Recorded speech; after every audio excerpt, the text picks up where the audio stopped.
housing plan sort of done. So I've asked Sean if he can give us a little overview of our city's moderate income housing plan and kind of go from there. Yeah. So the state, as you know, the state legislature has, as one of their legislative priorities, amongst other things, is to ensure that there is affordable housing throughout Utah. And the approach that they've taken, at least at this point, is to require cities over 5,000 in population to create a moderate income housing plan as part of their general plan. And each year, and so it seems, at least these last few years, they've revised the legislation and increased the requirements or clarified the requirements in some cases have increased it. And it's really a prescriptive process. It's kind of, frankly, a top-down approach where the legislature, prescribes, the range of options for the cities to consider. And this is more on the housing strategies, which we'll get into. So more to come on that. So let me actually jump into what is moderate income housing. There is a definition for it, and it means housing that's occupied or reserved for occupancy by households with a gross household income equal or less to 80% of the median income in the county. And so I hope the next slide actually shows what that is. So the average household size in Tremonton is about 3 persons per household. It's a little shy. It's like 2.9. But you look at these categories for a family of 3. 80% of AMI of the area median income in the county is essentially $60,000. 50% is, you can follow the graph there and see at those different categories of affordability. So if you would, Lindsay. So the monthly housing allowance, because I believe they take 30% of the gross income. I'm looking at Lyle because Lyle's a banker, and I think it's 30%. Yeah, the rules are 38%. Okay. And that's PITI, principal, interest, taxes, and insurance. I don't know if this is what this is here, though. It's I think it's supposed to include all the costs, utilities, and everything when they calculate the monthly allowance. As a percentage, but at any rate, it's this study identifies $1,500 as the housing allowance.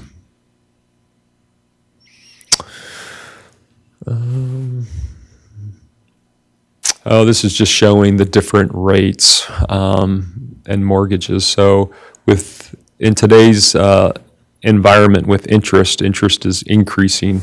So it shows a family of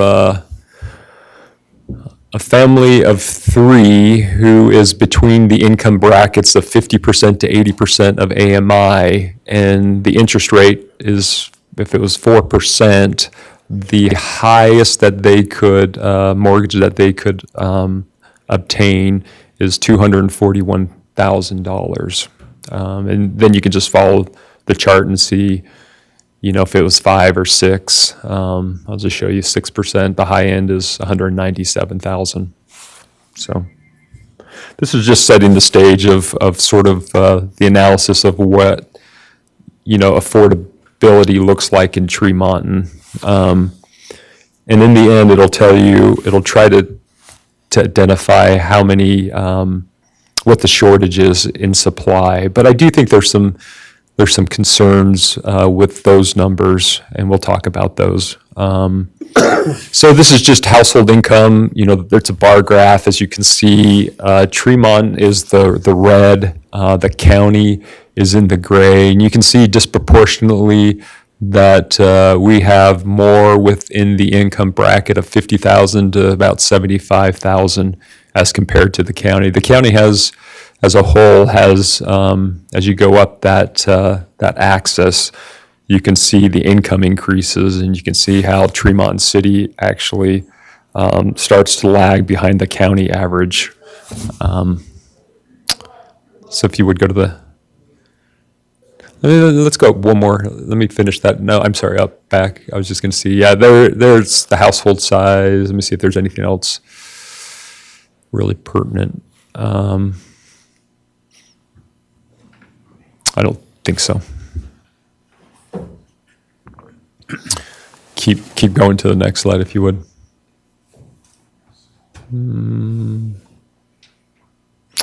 Yeah, so this is where it starts to talk about the deficit for housing, and I do believe there's some problems with the data. Realizing that we're doing the best analysis that we can with the data that we do have.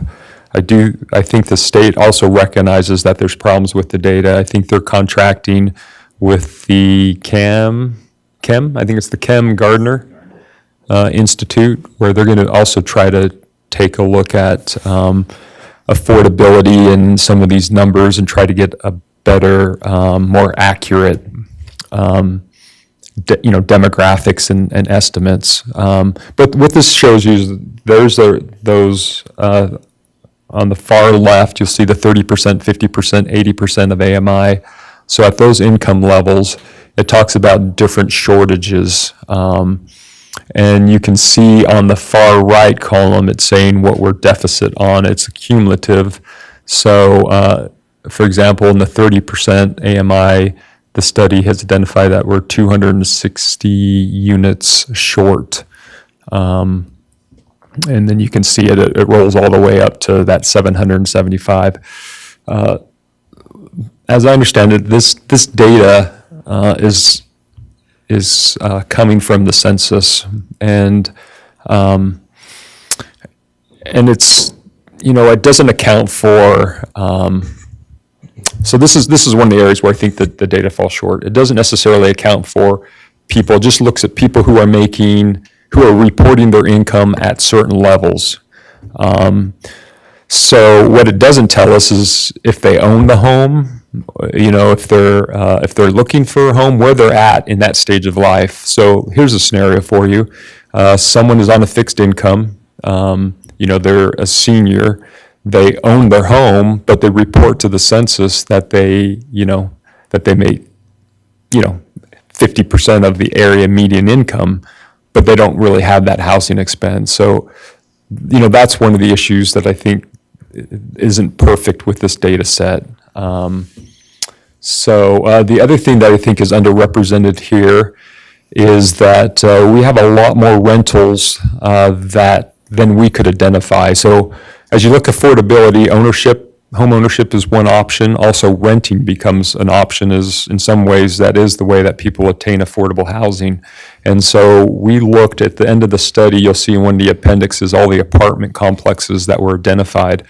But what it doesn't account for is all the rentals that exist with the fourplexes that are on 350 North and on the west side of the city in the River Valley area. And you'll look at the property ownership and you can see essentially, one owner, one name listed on a fourplex. So all 4 units are owned by the same individual. And, in that case, you tend to think that that's a landlord, rental situation, but it's really hard to contact all those individual property owners and understand what they're renting their property at. But that's another area where I think it falls short. One of the things that we've talked about doing in the past, and I think it would be helpful in this regard, is doing a good landlord program where we have all the landlords essentially register with the city. And it's more than that, but at that sense, we would start to understand how many units really are available for rent. The good landlord program, and I won't dive too far into it, but it is a way that essentially you charge a enhanced fee for the impacts of rentals on municipal services. The state code says that if they participate in what's called the Good Landlord Program, and they do certain prescribed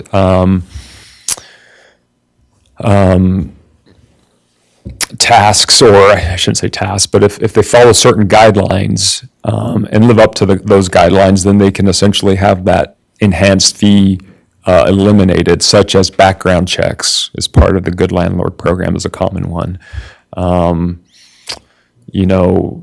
Taking care of, let's say, code enforcement issues within a certain amount of time, things like that. If they can hit certain targets in managing their property, they essentially get their fee reduced or eliminated, that enhanced fee.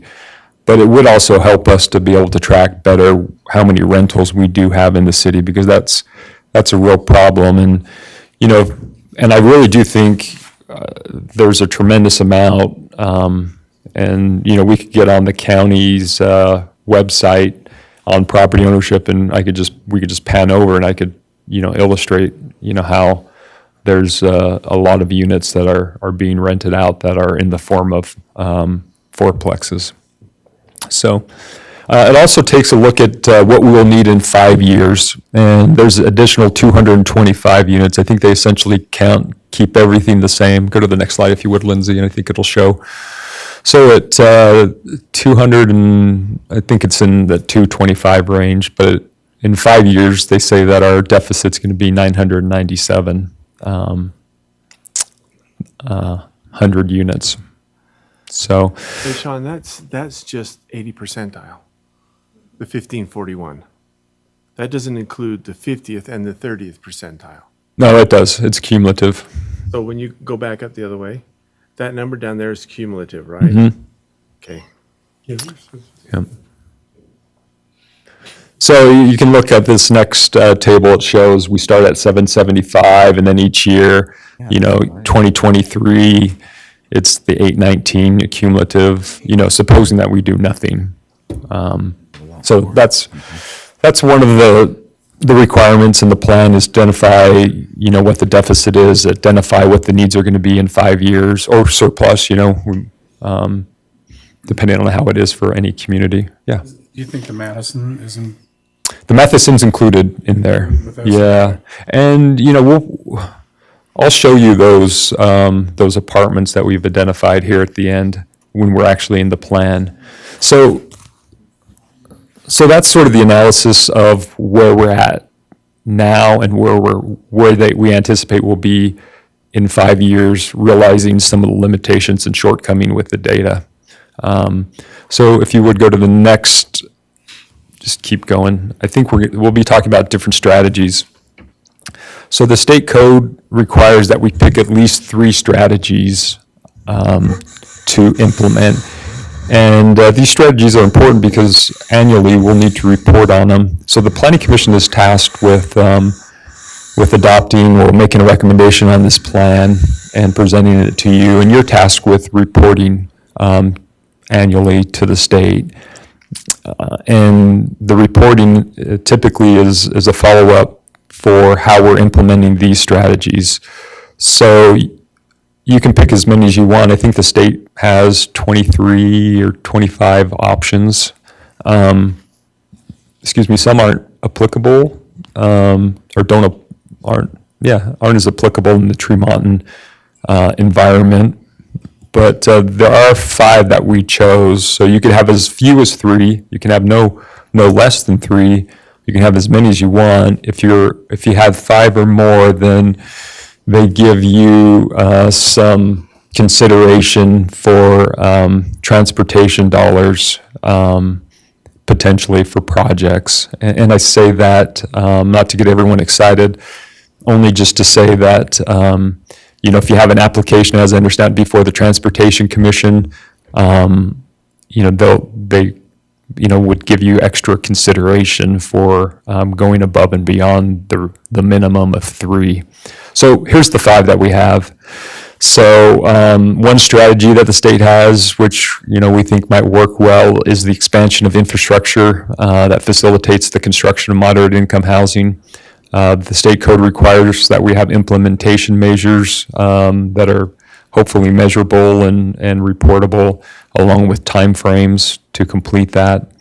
The idea here is that we would use some of our low to moderate income fund balance that we have that's been generated off from the West Liberty Foods project area and apply it to to areas of town that lack infrastructure that might be able to facilitate. So under this scenario, what I think the city should be working on is, finding an area that lacks the infrastructure, then working with the developer and having some development agreement that absolutely requires the construction of low to moderate income housing, or a certain percentage of that development for low to moderate income housing. And so that's generally what's envisioned with this strategy, or how I think it should be played out. So go, if you would, to the next strategy. The state really is enamored by internal and detached accessory dwelling units. In fact, the state code was changed a couple sessions ago that actually allows, as a permitted use, internal accessory dwelling units in residential zones. They haven't gone as far as, allowing accessory dwelling units, but as I mentioned, we have to report on these measures, and regardless of the measures and strategies that we select, we actually have to report on the accessory dwelling units, because again, I think it's something that the state legislatures think could really help with providing moderate income housing opportunities. And so we actually, even before this, Steve and I had worked on an ordinance for accessory dwelling units. I started to get a little uncomfortable with it as we thought about some of the core area of town and just how small the lot size is, because we do require off-street parking, during the wintertime, for sure, as the snow plow is out. And so anyways, this strategy would be to adopt ordinances or land use controls that would allow for, detached accessory dwelling units, and, where that applies and how that looks, is yet to be determined. And realizing the hard part about these strategies is we're committing, I think, to try to implement these strategies. I guess through the implementation process, if we figure out that one of these strategies just doesn't work well for the city, because it's easy to think conceptually, but as you really start to think about how to implement and start to write ordinances, that's when you come up with, the issues that are really, that could really be setbacks, either barriers or stepping stones for improving affordable housing within the city. Sean, I Yeah. gotta ask you, what is an accessory dwelling unit? Accessory dwelling unit is essentially a smaller dwelling, a house. Mother-in-law apartment is what I think people are used to hearing. Good term. Yep. And so internal would be like in the basement. Accessory would be separated. So it's essentially a smaller house on the same lot. Okay. So for financing, if they have 2 kitchens, that would be a house, and then if they have 3 kitchens, that's how they determine it. Financing, yeah. Basement with a kitchen in it be considered an ADU? No, not for financing, Right. Yeah. but you might could stick somebody down there and have them live. Yeah. And that's my point. I think we've got a whole bunch of ADUs going on in town already. We'll never be able to figure that out. That's another one where I think a lot of it's going on that we just don't know about. Underreported, yeah. Yeah, this it used to be, I think, the hard part, and I don't deal with building, but I think people would have these accessory dwelling units in their basement, but there were concerns about fire and fire code, and I think that's what the state legislature kind of came in and essentially, exempted some of these scenarios where they might not necessarily meet the building code, but as separate units, but essentially they essentially permitted them to be recognized and allowed. So if you would go to the next F. So this is something that we've done is zone and rezone for higher densities in commercial or mixed use zones, commercial centers and employment centers. And, that's something that we would potentially consider to do if you adopt this plan. And as part of our land use plan, we'd probably identify where those areas are and maybe change our zoning ordinance that would allow, for density in certain areas. And again, a lot is yet to be determined. We'd have to go through the planning process to figure out exactly where that is. But in some cases, what readily comes to my mind is on the west end of town, like, for example, the Taylor's property that has 70 or 80 acres. It's zoned for commercial right now. That's a lot of acreage in commercial. And maybe density there would be a good thing where it's, close to BR Mountain Road, which is going to be a minor arterial road. It's close to the on and off ramps. So those are thoughts. I mean, those are things that we just need to go through the planning process and with the planning commission and identify maybe where those locations are. But with that, I think we would try to write in the ordinance that a certain percentage of those areas have to be low to moderate income or reserved for that type of income level. So this is another one that we would use our West Liberty Foods funds that are restricted for affordable housing, and it's essentially mortgage assistance programs for the county. And I think we probably wouldn't have the county because I think they have their own tax increment that they could use.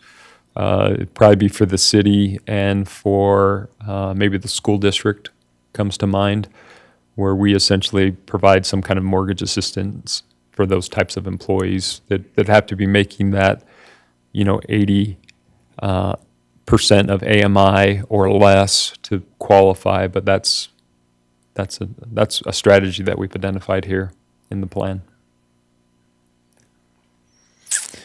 And then X would be essentially adoption of a land use ordinance that requires 10% or more of residential development in a residential zone be dedicated to moderate income housing. And again, that would be a land use ordinance. It might be similar to the one where we talked about rezoning for higher densities. Again, not knowing exactly what the ordinance would look like. In some cases, they could pay a fee in lieu of providing that type of housing to the city to try to facilitate moderate income housing elsewhere in the city. But that's the other strategy that the Planning Commission identified. And yeah, that's all I have. Unless you want to take a look at those apartment complexes, what we've identified, we could show you those. And is anyone interested in seeing that, or should we just? There weren't as many as you would think. The Matheson's on there. There's a lot of subsidized housing throughout town, so Asheville Apartments. There's a few other tax credit programs that are below market rate or reserved specifically to low to moderate income. River Valley Apartments, the ones on 6 South, and Yeah, there's some over here next to Ridley's. yeah, they was on there. If you go deep enough, they're there. Yeah. So Sean, that list of buildings is just like Steve, you just kind of with knowledge know who's got apartments and who hasn't. Yeah, and these are more bona fide apartments. These aren't necessarily owned by an individual. They did look the best they could on the internet to see who was advertising. Some of it's been known for some time, but like I said, I think the missing middle is essentially all the townhomes on 350 North and in the River Valley area that you can clearly see are owned multiple units. I mean, essentially, a whole building is owned by the same individual. And, you know, what we're anticipating is that they're, you know, those are rented out to others. But that good landlord program, I think there's some other reasons why we should consider it. But that would certainly help to get a better sense of what we really do have. I think we ought to be getting into that. A good landlord. Yeah. Because I hear quite a few people, you know, from a financing standpoint, they don't know how to pull credit reports and everything else. And so it'd be a good idea to it'd help them and help us. I agree. So, Landlord? It would. yeah. So in order to do that, we need to do a study, much like we did for businesses that had, I don't know if you remember our last business license study, but we looked at businesses that disproportionately impacted the city for municipal services. And then based upon that, we figured out what a call for service cost the city. And from there, we were able to essentially increase our business licenses commensurate with the impact that those business types had on the city. And it's the same type of analysis that's done for, the good landlord program, where we need to figure out what the fee is, so that we would know then what to charge people and what people would be getting waived if they participated in the program. So if you'd like that, we could put that on an upcoming agenda to get the study underway. We ought to pursue that. Okay. Yeah.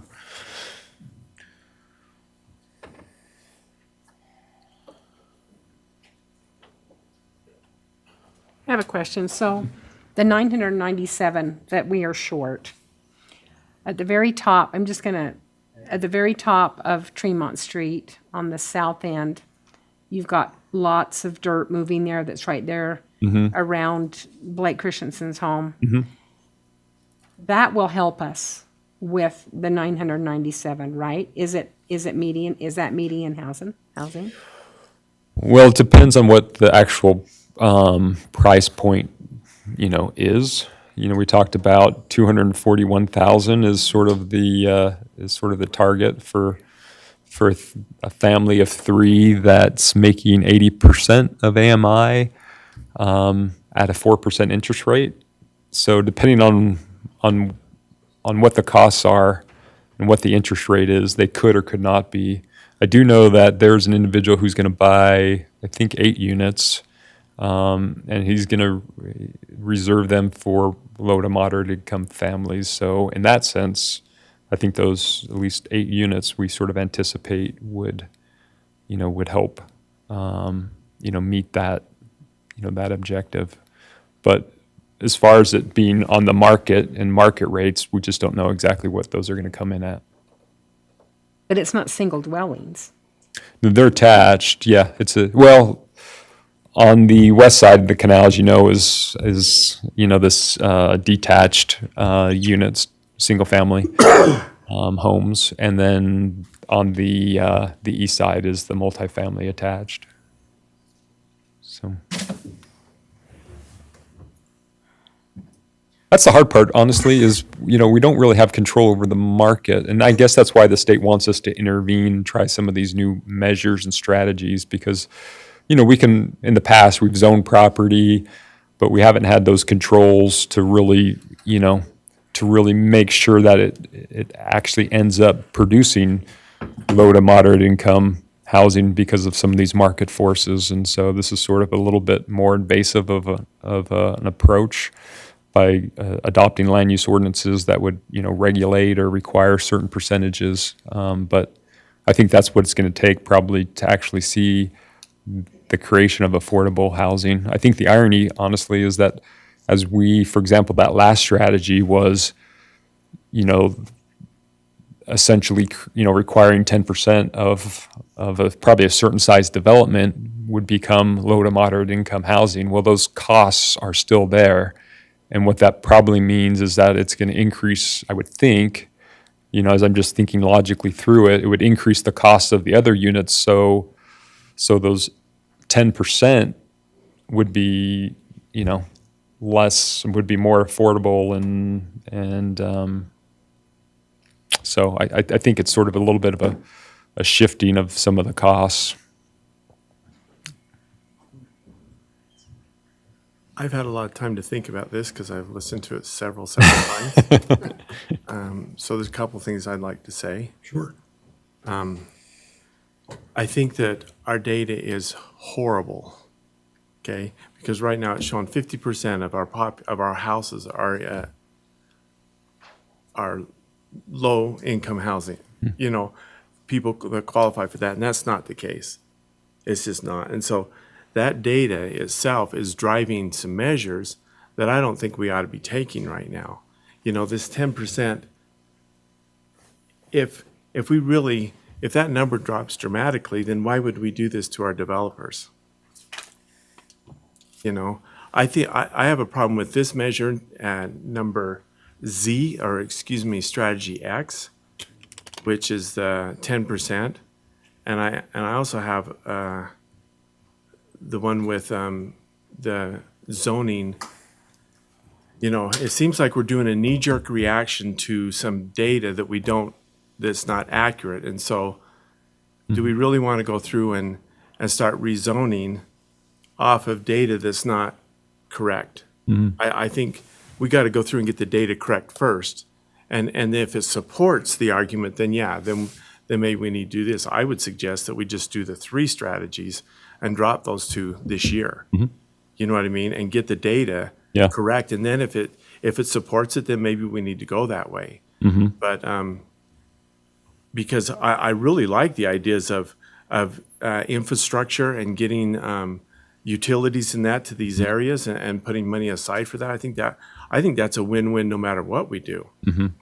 And implement a mortgage assistance program. I think those can win. But I just have heartache with inaccurate data to start putting. We have developers that are having a hard time coming here anyway, and we start giving them more restrictions, and it's going to be a little bit harder for them. Yeah, I think those are good thoughts. Just a couple thoughts in response to that is, one, you know, any developer that's developing in a city over 5,000 are going to have potentially some of these strategies applied, and you know, it's changing, throughout the state. So I do think well-experienced developers are going to be used to some of these requirements over time. So that's one thought. The other thought is we have to identify in the plan, and I'm not as conversant, I haven't really delved into the reporting, but I know we have to show progress on implementing our strategies and how we're doing on the strategies, and every couple years, I think we'll need to revisit how many, affordable housing units we have or don't have, what our shortage is or surplus is. I'm not sure there's a requirement that we've got to essentially create 997 units of affordable housing. I think they're focused more on meeting your strategies and hitting, reporting on those strategies. That said, I think that's a great idea, is focus on 3, because frankly, it's going to be hard. I mean, these require action from city staff to do. I'm not sure that the transportation dollars we're going to realize the benefit from it. I think if you're in a more urban area where you're competing with the Transportation Commission on other projects, that are more urbanized, I think that's going to be more applicable for them. So I'd be really supportive of focusing on the 3 that you think are most important, most doable, and then we implement the Good Landlord program. We try to refine the data, see what the state's able to come up with their effort with the Gardner Institute, along with our Good Landlord program. And frankly, I wouldn't be surprised in a few months if we don't see some more legislation that looks at affordable housing. So we might be doing this for a third year in a row of updating our affordable housing plan. So, we're doing this because the state is putting pressure on us. And so is there a penalty of some sort if we don't respond to them until we get good data? I mean, it's crazy even to come up with any type of goals because we don't even know what we really need. Yeah. Do they put some, or is there a penalty? I think last year, I haven't heard it this year, but I think they were going to start to withhold distribution of some of the revenue that flows from the state to the cities, From the sales tax? for example. So I didn't see it in the code per se, but I know the Utah League of Cities and Towns have been really encouraging because frankly, you know, the concern is that the legislature sees us as the problem, and that they start being more aggressive with removing land use control at a local level, and they start doing it at a state level. And, you know, Maybe one of the strategies is just simply put in there that we're constrained trying to come up with reasonable data so that we can make a decision on how to help our community. yeah, and That's more realistic to what we need to be doing. I don't think they'll accept it. I think they realize, especially those on the staff level who are helping to implement it, I think what they're trying to do is everyone do their best with what they have, reevaluate, and I think they're going to reevaluate. But it's an iterative process where it seems like every year, at least in the last couple of years, we've been looking at this issue, and I think that's going to be sort of the path forward, is that they're going to keep looking at the issue and refining the process, trying to refine the numbers. But I think really what we're held to in the end is picking some strategies and working towards those strategies.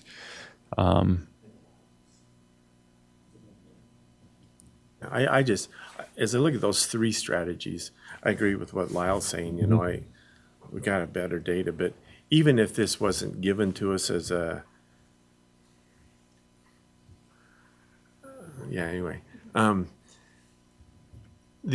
think these are good strategies to implement anyway within our city to start helping with the infrastructure and the growth. So, I agree. I really like your thoughts, Brett and Lyle, and I think the picture is going to come into focus, you know, as the years go on. I understand right now it's really fuzzy and unfocused, but I do think that these are good strategies. It is sad for people who struggle with affordable housing, and we do have gratefully, we do have some revenue that we can use and apply and try to help create some affordable housing for our residents or our employees or other public employees. Any other questions? Thank you, Sean. That was very enlightening. So the one thing I heard kind of over and over again was the Good Landlord Program, and that by doing that, you'd be able to get more information, more data that we could shore up some of the information that we have at this point. And how do we go about doing that? So what we'd do is we'd contract with Zions to do a disproportionate analysis where they do the study and we identify what all the costs are on municipal services. This is how I understand it. And then based upon that cost, that would be the fee that we would charge for rentals. We'd have to adopt an ordinance that, you know, that adopted the study, adopted the fee and the requirements to essentially have all the landlords licensed. And I think it would require the police department to help facilitate a good landlord program, or city would be involved with facilitating the good landlord program where we identify what those requirements are. And so it's a regulatory process, and with any regulatory process, you know, there's going to be some staff time involved in regulating, but that's essentially it. I'll try to get a cost estimate for the next council meeting, along with try to get a presentation ready that dives into the specifics of it.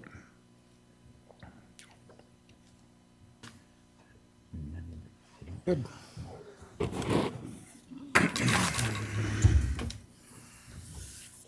All right, very good. Why don't we go through the agenda here and make sure we got things figured out this evening.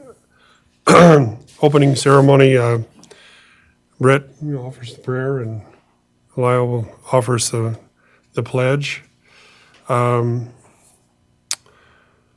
Guests, let's see. We're going to have Arturo, is he still planning to come? Does anybody? He said he was gonna try. He's gonna We had try a to come? 6 o'clock meeting, and I says, if he can be here at 7. Okay.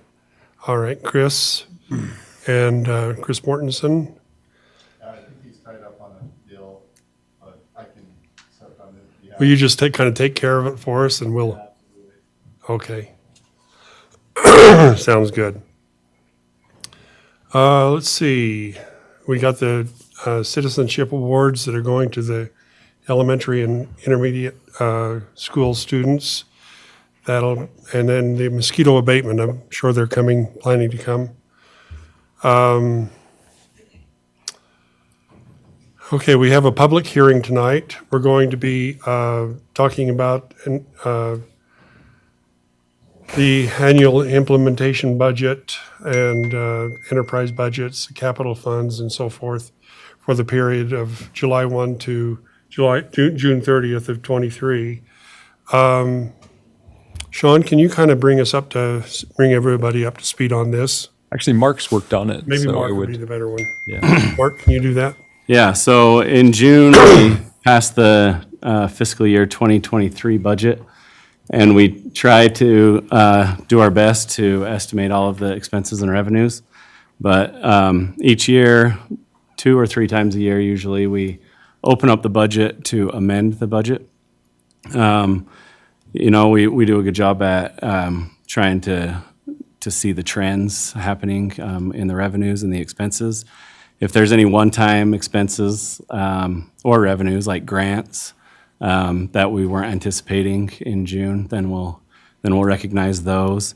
And so the overview page that we put together, it breaks it down within the different funds, and each fund has to have the same amount of revenues received as expenses going out, so it's a balanced budget. In the general fund, that first half of the page, a couple of the more, what would you call it? Just the ones that Noteworthy, maybe? yeah, noteworthy. That's a good way. That would like to highlight. If you go down kind of in the middle, there's the street sweeper, and the third column over of numbers. That's the actual change in the budget, and so the street sweeper is an extra $36,000 for that line. Our street sweeper died, and we need to rent one for these months when the leaves are falling and get it cleaned up before the winter hits. And we expect probably renting 3 months worth of the street sweeper at $12,000. And another noteworthy expense, we had a flood at the police station when the flooding happened. We received some insurance proceeds for that. And Police or fire? that's the police, and then the fire's also on here as well. So it was broken up. The police had about $13,000, and then the fire had the $28,000. So we're recognizing that revenue, and then, in their building and ground maintenance, putting that money towards that, as well as some other updates that, improvements that the police department is needing. After that next one, 1054-500, after the shooting happened, we realized that we didn't have all the protective equipment necessary. We got lucky that none of our public safety employees were injured. So we're recognizing some expenses, some needs that we need to get the officers the equipment they need for safety. Some unexpected revenues, that top one, there's an interest earning. Interest rates are higher, and that goes to show in our investments, and so we're receiving more interest earnings from the PTIF savings account. And so we're gonna try to offset as many of these costs with that as we can. And then just a few other smaller ones that that we just noted down. Those were actual earnings in the 24th of July proceeds and senior programmings. And then using the fund balance to balance out the fund, which is our savings, to make sure that the expenses meets the revenues. So that's the general fund. Then we go down to the fire fund. We talked about the insurance proceeds from the fire department, and that matches their expenses in the building and grounds maintenance. And then the fire department received will receive a $95,000 grant for their diesel exhaust system. And so we're realizing those revenues and expenses. And that balances out at the $123,700. The other thing that, if I could just interject too, because we put as an FYI the power gurneys. Maybe you could explain that one. Yeah, the fire department also received a $100,000 grant for 4 power gurneys, $25,000 each to go into their ambulance. And that one isn't going to go through the budget because the company is just buying the power gurneys for the ambulance, then donating the equipment to us. So, but it's just an FYI that fire chief received that grant as well. Then the next fund down is the capital equipment fund. We talked about the street sweeper a little bit already, but this is for the purchase of the street sweeper and the difference in price from what we had budgeted to what the actual cost would be. And the last one before the option is Fund 54, the sewer funds. We thought we were going to complete some work on the sewer project on Main Street.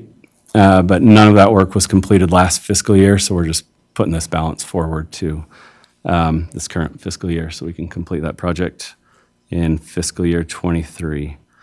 Then I'll let Sean talk about the option. Yeah, so at the last council meeting, we talked about, and there's been an ongoing conversation about additional police officers and staffing. During the time that we talked about the last city council meeting and today, we've been trying to reach out to the hospital.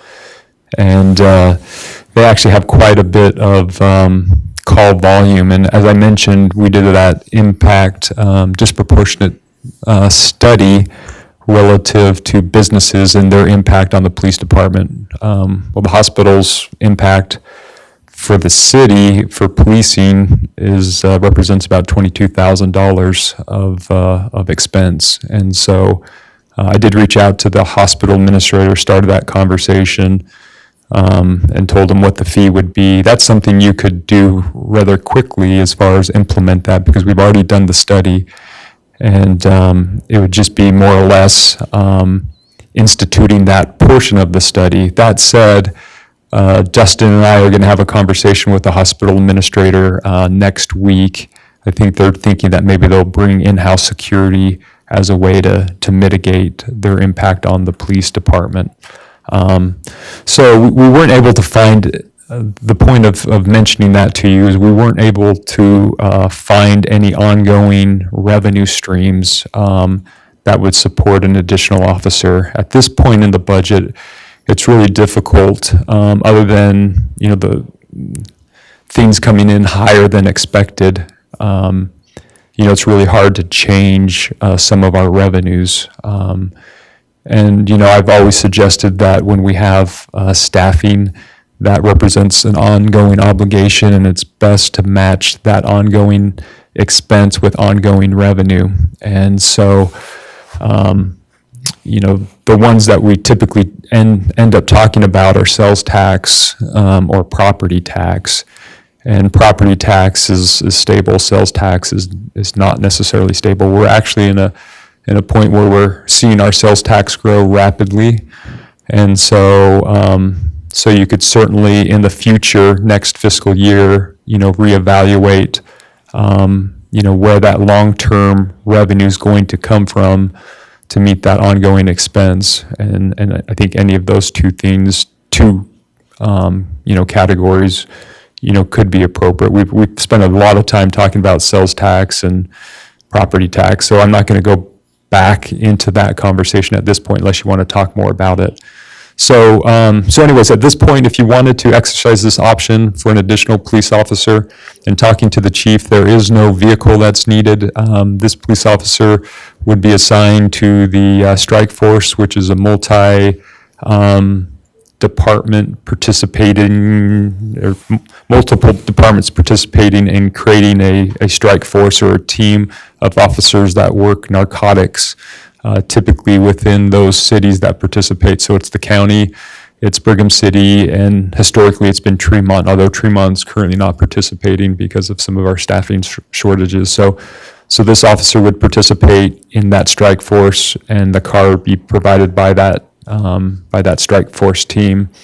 You can see the salaries. Since we're about a third of the way through, or a quarter of the way through the fiscal year, it ends up being about $81,000 in anticipated expenses. Next year, it would essentially, the full value of that expense would be $108,000, ongoing annually. So yeah, I'd be happy to answer any questions. I'm sure the police chief would also be happy to answer any questions that you have. So, this is something you just need to decide, and we just isolate it as an option more because as it relates to staffing, we really feel like it's something that the council should be fully aware of and discuss and deliberate, because as I mentioned, I think it represents an ongoing expense. Are those, go ahead. Yeah, I have a question then with the numbers. It says fund balance to be appropriated. What fund balance you gonna, Just if we take action on it right now, where's it coming from? It would be in the general fund. And it could be, The general fund? well, like, Take that? yeah, we do, for a one-time expense. And, we're watching sales tax, and right now we're doing well with sales tax. So it doesn't necessarily mean in the end I would come from fund balance. What I really would anticipate would happen is, that our revenues, I hope I don't jinx us. I mean, historically what's happened is we've always added to the fund balance and moved money, as you know, to our capital projects fund. And so I think if you approve this, what I would anticipate is that you would move less to those capital project funds. Those capital project funds replace vehicles, street sweepers, fire trucks, does road projects, all those capital projects that we talk about.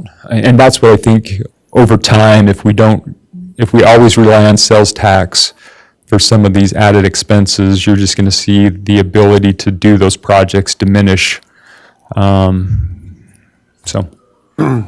So with the growth of the city, and I know we've talked about this, that additional growth through property tax Yeah. income, it's sort of right now just flows into the general fund. But I don't know if there's a way to isolate that some way so that we can earmark that toward, because we're looking at, additional people and that kind of thing. And I know we've talked about this, and so that's just a question I guess I keep having swirling around in my head. If we can somehow utilize some of that revenue from growth that we're already experiencing, and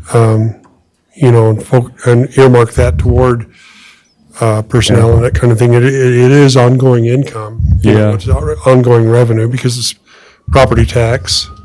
But anyway, Yeah, and it's just something to think about. Yeah, and historically, we've seen $50,000 to $80,000 in increased property tax attributed to new growth. So that's, I think, what you can sort of anticipate in any given year. Yeah. So just really quick, so that's not on the agenda tonight to take action, so how do we? It is. It is on I there. don't see it. Yeah, it's there. It's the budget amendment, so it just, Where that's gonna be. yeah. But we could choose option A if we want to choose option A. Okay. That's, Now, if I may, and I'm not questioning, Chief, just some clarification. You really feel that moving this person to the task force is the most beneficial place to put them versus out with other officers and whatnot. Yeah, absolutely. And the reason that is we have a good amount of known problems in our community that we've been unable to address for a long period of time. And what that will do is it will attract crime to our community. So we have multiple locations we can't really isolate because we're not participating in that strike force at this current time. The other thing of note is, well, by contributing to that, we also have more influence and control of that unit to bring them back to our community. So when I interviewed for this assignment, one thing we talked about was evidence-based policing. We don't do that, and we have no ability to do that. We're going call to call, trying to meet that minimum staffing. So this is kind of a way for us to make long-term impacts without having the staffing to do so. It's kind of a shortcut way to do that. So I think the results, I'm very confident for themselves. I wish I could give you those, but they will come with time. Two other things I would say is, as I've talked about, when it comes to attracting candidates who are qualified, post-certified, it's a hard market for a police officer. It's hard to retain and attract those individuals. We have an opportunity right now to pick one up who's very qualified, veteran cop, who is great at what he does. And I think just for that reason alone, I highly recommend we make the move. But in addition, we're able to save money in the cost of that police while still making an impact on the community. It's just got so many goods to the bad that it's commonsensical to me. And my advice, which you know, employee can give you, is absolutely act on this as quick as you can. Because there's no guarantee if we wait a month, 2 months, 3 months, this person will still be available to come work here. There's a lot of competitive agency. Case in point, we just had interviews today. I scheduled it last week for 2 laterals for the Garland positions. Someone stole one of those guys before we even got a chance to interview him. So, is there any other questions for me or anything else I can? We'll address that again here in just a little while. So why don't we just take a little break before our regular meeting? So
Not very many left, is there? You got a couple over there, there's a couple of seats over here, a couple of seats over here.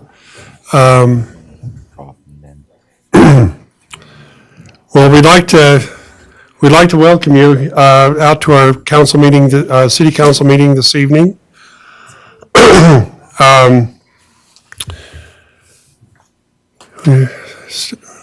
Let people kind of sit down here a little bit, get situated. Someone in the planning commission. Thank you, everybody. This is nice to be able to see such a full house this evening. We're grateful that you're here. We'll go ahead and get started with our opening ceremony. We have, I've asked if Brett Rhodey would offer us a word of prayer, and then we'll follow that with Councilmember Lyle Vance will give us a pledge of allegiance, and we'll go to that point.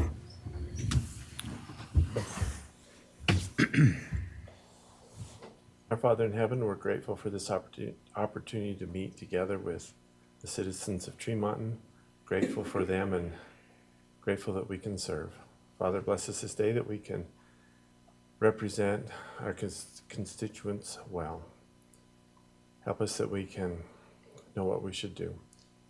We're thankful for these young kids and their willingness to excel in school, and ask you to bless them for it and their parents. Help us to have a good evening. We pray in the name of Jesus Christ. Amen. Amen. Would you please stand and repeat the Pledge of Allegiance with me? I pledge allegiance to the flag of the United States of America and to the republic for which it stands, one nation, under God, indivisible, with liberty and justice for all. Thank you, Brett and Lyle. And we'll go ahead now and we have with us here this evening, we've got Sean Warnke, our city manager, Wes Eastep, council member, Connie Archibald, council member, Lyle Vance, council member, Brett Rhodey, council member, and Rick Siemens, council member, our recorder Lindsay Nessen, and assistant city manager Mark Christensen. With back in the back, I think they're still here unless they got called out. Oh, they're here. They're here, okay. Our fire chief, Robert Lacroix, and police chief, Dustin Cordova. And we're grateful for all the students. This is fun. All right. Council, are there any declarations of conflict of interest for this evening? Anything we need to declare? Okay. Approval of the agenda. I'll entertain a motion to. Motion that we approve the agenda as written. I'll second. Second it? Moved by Lyle Vance and seconded by both Wes and Rick to approve the agenda. All in favor? Aye. Thank you. Approval of the minutes for October 18th, 2022. I'll make a motion. Motion? Oh, go ahead. Go Rick. ahead. Go ahead. You can do it. I'll make a motion, we approve the minutes for October 18th, 2022. I'll second. All right. Been moved and seconded, moved by Wes and seconded by Rick. All in favor? Aye. Okay, years of service. Arturo, are you here? Did he get in here? I know he was busy, so let's see. Do we have somebody from the Public Works here? Rusty was, I think. I thought I Rusty's saw him. outside, isn't he? Rusty, are you here? Rusty. Come on up here, Rusty. Well, could you take care of this for Arturo? Do you want to read this about him? Sure. Would you do that? And then here's a little, something, his 5-year service recognition. Hey, you want me up here? Sure. You want you got glasses? Okay.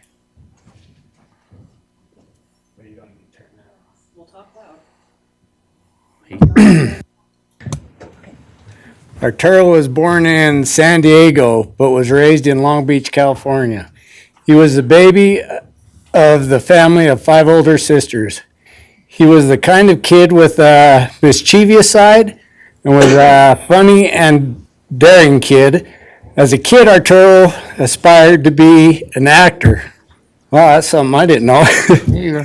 He had minor success, but nothing big ever came along. Living in California wasn't easy for his family. His parents wanted to change, so his mother and father decided to pack up the family and move to where his mother had been born and was from up in Idaho. Arturo was a teenager when he first saw and experienced snow. His family finally settled in Logan, Utah. Arturo eventually met his best friend, his wife, Angelica. They have 3 children. Arturo is an excellent metal fabricator. He worked for a couple of companies in Logan and Brigham. These jobs required long work days and time away from his family. And he wanted to have more time with his family. This was the main focus that directed him to Tremont. Arturo is a family man and loves being able to attend his children's ball games and to help with coaching of their teams. Arturo worked in the street department where he can utilize his fabrication skills for many projects. He has also developed skills in doing concrete work, flat work, and replacing aging and failing curb, gutter, and sidewalk. He does this amongst the other duties in his department, street, cemetery, and facilities. Arturo is always cheerful and willing to do any task he is assigned. And being his boss, I can definitely say there isn't too much that I can assign him that he doesn't just tackle. And he's very meticulous in how he approaches it. And he does do an excellent job. I know when he started cement work, he was nervous, didn't know nothing about it, but he's took it on. I can give him any cement job, and he just does it. I don't even have to help him. He takes over and gets her done. So, very good employee.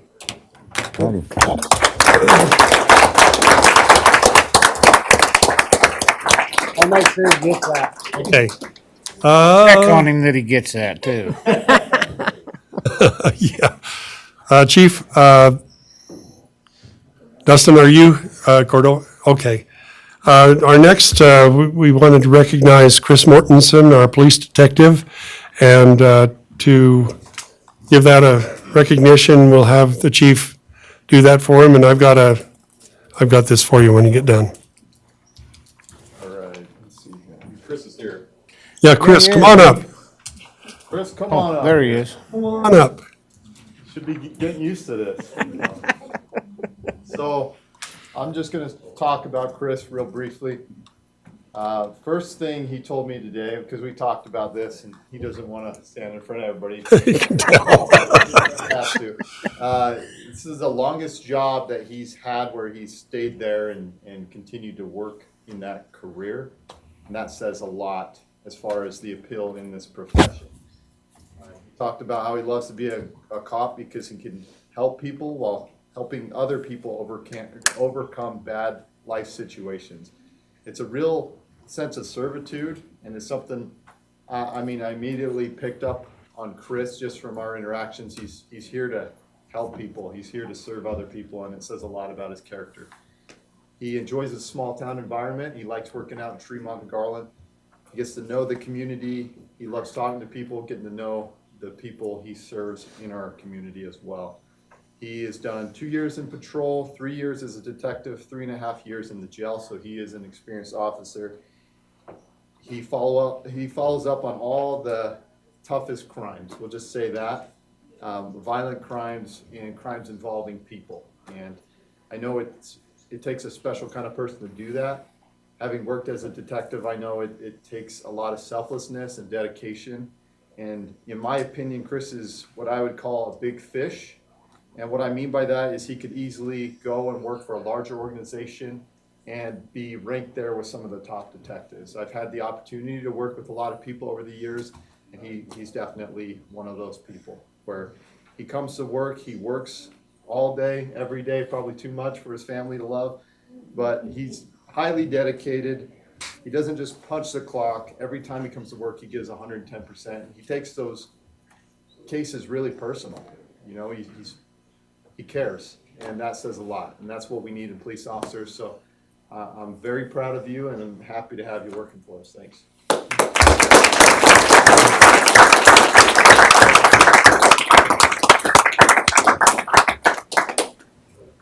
You want to say anything? Nope.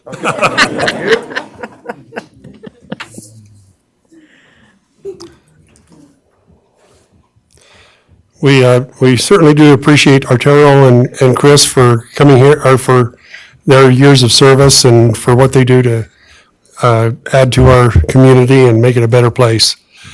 We have a little presentation. This is the fun one here to award some of our youth. I thought maybe what I'd do is let Connie sort of talk about what we're doing here. Take a minute or two, Connie, and just. Okay, thank you, Mayor. We're going to celebrate for just a few minutes. We're celebrating citizenship. We're celebrating students who know what it means to be a good citizen. They're respectful, they're responsible, and they're safe. They promote that in their classes, in their school, and as a city, we want to join the Box Elder School District in promoting citizenship as well. So do we have we have a principal in the back. Principal Dunham, would you come up and just stand here? And do we have anybody here from McKinley? I'm doing McKinley stuff. Perfect. And your name? I'm Amy Iott. I'm a teacher. Amy Iott, come on up. And do we have anybody from the intermediate school? Any administrators? Okay. Well, we want to, we're going to spotlight the principals were given the assignment of recognizing one child per grade that exemplifies being respectful, being responsible, and being safe. So we're going to turn the time back over to our mayor, and we're going to highlight these students. If they'll come up front right here, we're going to take a picture. This is a big moment. This is a big celebration. So thank you, parents, for what you do in your homes to make this possible. Okay, we have a little card for you here, a $10 gift card to Twisted Sugar, so you can go get a cookie. Oh, yeah. And so we'll start here. What I'll do is just call you and then have you come up, and then we'll try to get some pictures and things like that. So Remington Adams.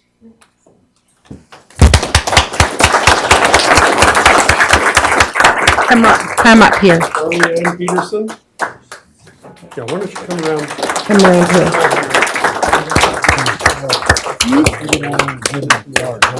Ezra Jolly. Oh,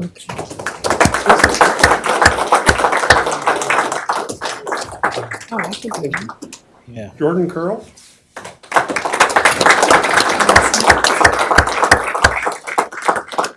Galen Black.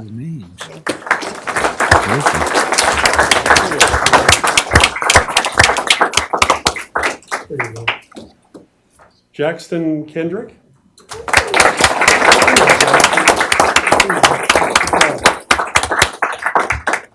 Aislinn, I hope I pronounced this right. Aislinn Dunn. Aslan Dunn. Levi Newman.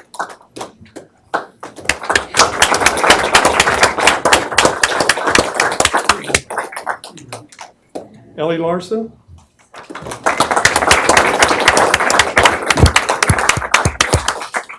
Jacob McMurray.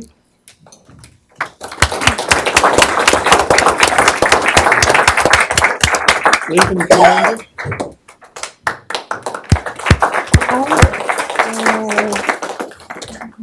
Oh, no. We'll make sure that Lincoln gets that. Serenity Brashears.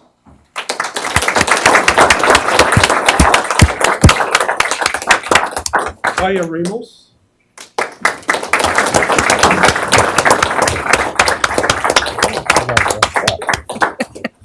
And Crosby Marble. Here you go.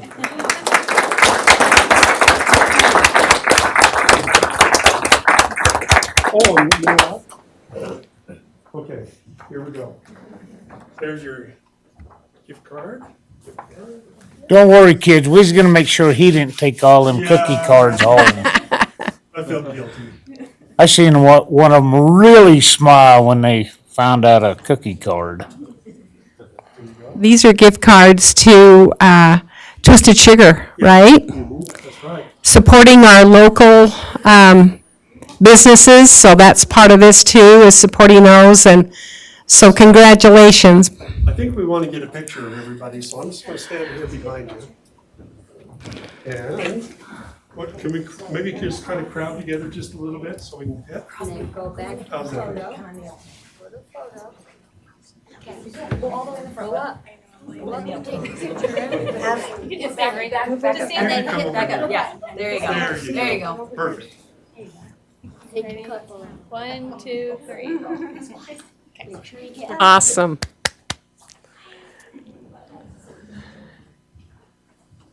Good job. That's a good job. Thank you, parents. Great job.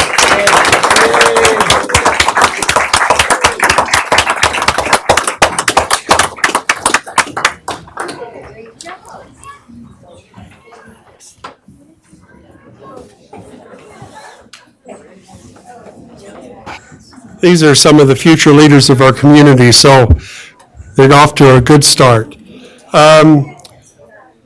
Let's see, mosquito abatement, James? Give him just a minute to. He's in the back. Give him a minute. Yeah. Like the fish trying to go upriver. Thank you, everybody. That was great. That is great. Kiwanis kind of does the same thing. Kinda. Only takes about 10 minutes. Yeah. Love it too.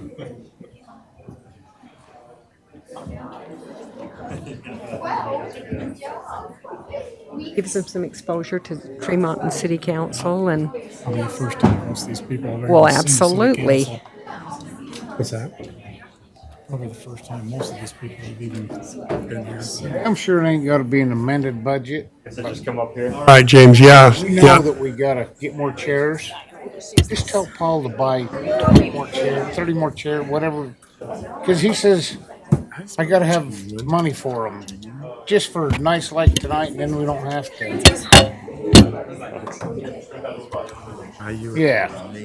Yeah. Okay, so I'm just here basically, I guess, to notify you guys that the mosquito abatement's proposing Let's to see. increase the tax rate this year.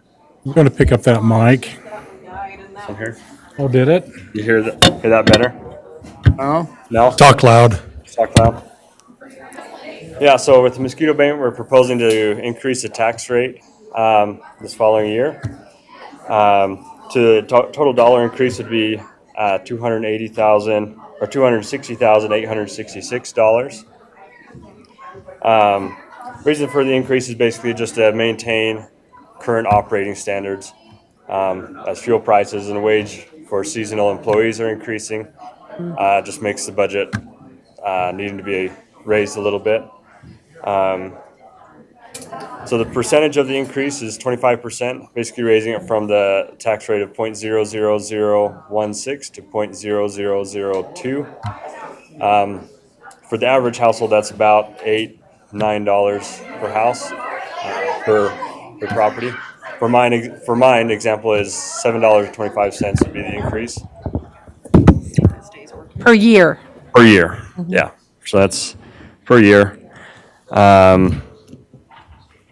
But yeah, that's basically what I'm here to tell you guys about. You guys have any questions about it or concerns about anything there?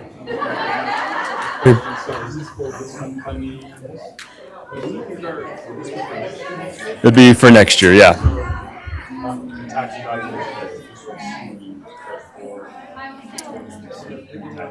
That's correct, yep. Okay. there a reason why,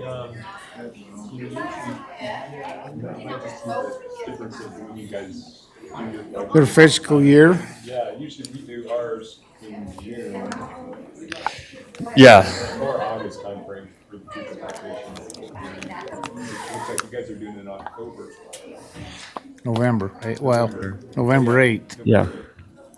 Yeah, I'm not honestly sure exactly about that. I know we started talking about it in June, but then our discussions went over several board meetings, and so just barely doing it now. So the public hearing, yeah, will be November 8th there at mosquito abatement.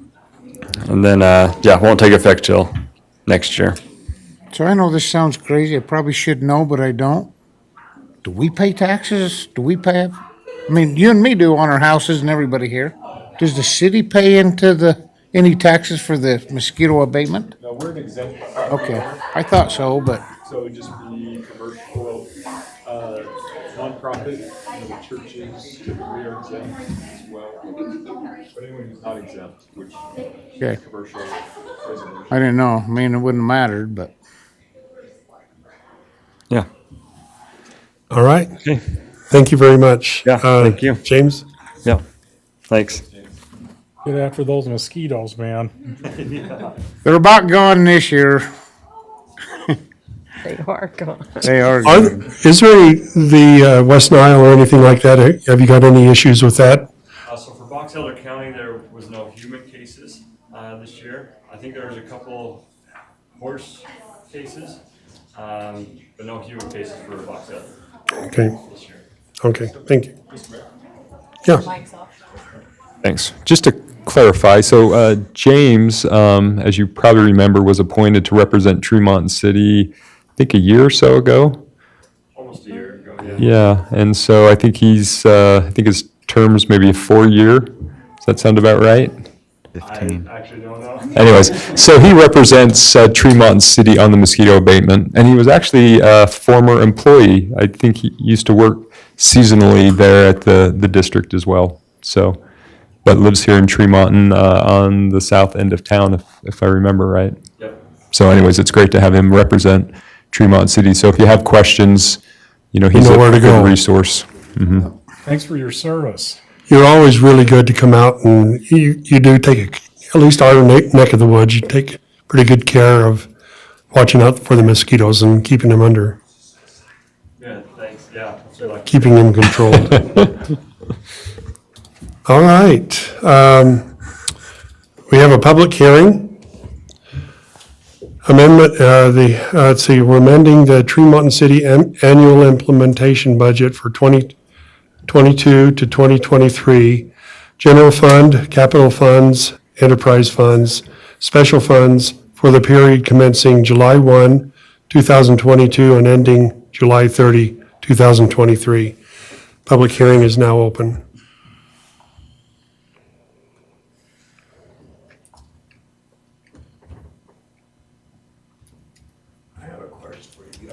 It has to, now, your question has to do with The Sweet Street. no, we're not talking about that right now. We're talking, well, I guess we are talking about the budget, yeah, okay. Yeah, okay, go ahead. Okay, pull up street sweeper. Pull up cost of. Okay. Have you contacted any agency that leases those things? Yes or no? Yes. We are renting one now at $12,000 a month That's the difference between leasing and renting. No, we haven't checked into renting, I don't. Okay, why not? It's, okay, case in point. Davis County Sheriff's DA Department stopped buying paramedic trucks in '89. We leased them. You know what our maintenance cost was? Fuel, tires. Well, fuel we got from the state, from the gas pumps at UDOT. Tires, we just paid for. None of the other maintenance came out of the general fund. Your sweet sweeper is down, and if you would have had comments, or if you would have thought about leasing one, when it went down, you wouldn't be panicking to rent one because part of their lease contract would have been Okay, it's broke, I'm gonna replace it. I blew an engine in a rescue unit. Within 2 weeks, I had a new truck. Right from the dealer. And what did it cost us? Nothing, it was part of the contract. X amount of miles, you get new vehicles. X amount of hours, you get new vehicles. So on a lease for that, if it sat all winter, I mean, you know, we like to, if it's, the days do get good in December and it's not freezing, and there's roads that need to be cleaned, we go out. Can you lease that for a year? Or do you lease it by the month? Mr. Manager, I'm asking you, We've never leased nothing in the city. why haven't you? Right? We have, and we do, yeah, we lease, I think we're on a 4-year lease with the backhoes or a yearly lease. Okay. Actually, no, we purchase it and then resell it back to them and purchase again. I did talk to our finance director. He recommended that we not enter into a lease agreement. The city council adopted a resolution several council meetings ago that authorized the purchase. So we are in the process of purchasing the street sweeper. Okay, and then when it breaks down and you have to go scramble for another vehicle. So we used our lease, so we essentially we're replacing a 2008, I believe. It was before I came, and so we have about 14 years, I think, if I remember right. Yeah. So you're not constantly leasing. No, we tend to buy equipment and then use up every ounce of utility that's in that piece of equipment. And especially for a street sweeper, where it's not a reliability issue, meaning, you know, like an ambulance or something like that, we need to be a little bit more proactive. But we certainly used everything we could out of this street sweeper, and frankly, Beyond. yeah, we tried to replace it a little earlier, but with COVID and purchasing and all things that have happened to the supply chain, that sort of interrupted our opportunity to do it earlier, so. I think it's a good point you're bringing up. I thought we couldn't lease a or a street sweeper, but we need to talk to Paul when he comes back and find out. You bring up a good point. We need to look into Because it. guess what? It costs you guys less money, okay? I went through 60,000 miles on a unit. Every 2 years, I got a new unit. It didn't cost the county any money. We're understanding what you're saying. We just don't know if we can do that with a street sweeper. It's any of your guys' stuff that you. A specialized piece of equipment? Are you sure of that? We'll look into it. Yeah. Thank you. Thank you. Yep, thank you. Any other comments? Public hearing? Public hearing is closed. Public comments. This is your opportunity to address the city council regarding your concerns or ideas. Yeah, Jeff.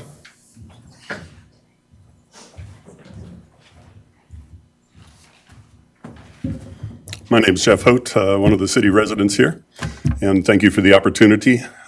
First of all, kudos for the student recognition. Quite frankly, we need that, and we need a lot more to try and encourage exceptional students to set themselves as role models to others and deal with some of the mental challenges and depressions and other things that are going on. So kudos for what you've just done. On the other topic I really came up to talk about was the moderate income housing, and I'll try and be brief. I've been out of state for a while. We're dealing with trying to provide some family support as our son has been deployed to a part of the world with an awful lot of sand and enhanced our stress level. And we'll be leaving shortly again to do that. Prior to that, I had been doing quite a bit of research on moderate income housing, having dealt with writing legislation and working with getting legislation passed. I'm familiar with laws, and so I've read through the laws pretty extensively. But it's a personal interpretation, of course. One of the changes that you have coming up this year that I think was alluded to is that up to this point, the state passes a law. They don't really know if it's done anything, quite frankly. You've been required as a town of 5,000 or more to have a plan and to do an annual report, but there's been no measures of effectiveness. This next year, that's one of the things that changes. You'll have to be reporting on the measures of effectiveness. Which of your strategies that you've picked actually had a positive result out of it, or what were the results out of it? And that'll be the challenge, because one of the justifications for all the building that's gone on in this town has been to try and get moderate income housing. Unfortunately, it was really left up to the builders, the developers, as to whether they built any moderate income housing, and they haven't. Zero. Because they got too much money. The prices have escalated, they've gone through the roof. One of the two facilities that was being developed that you used in your plan 2 years ago that you mentioned was to have moderate income housing. They have zero. No moderate income housing. It's a rental apartment complex. They started in April at $900 a month for a one-bedroom apartment. They are now at $1,199, roughly $1,200. That's a 30+% increase in cost just since April.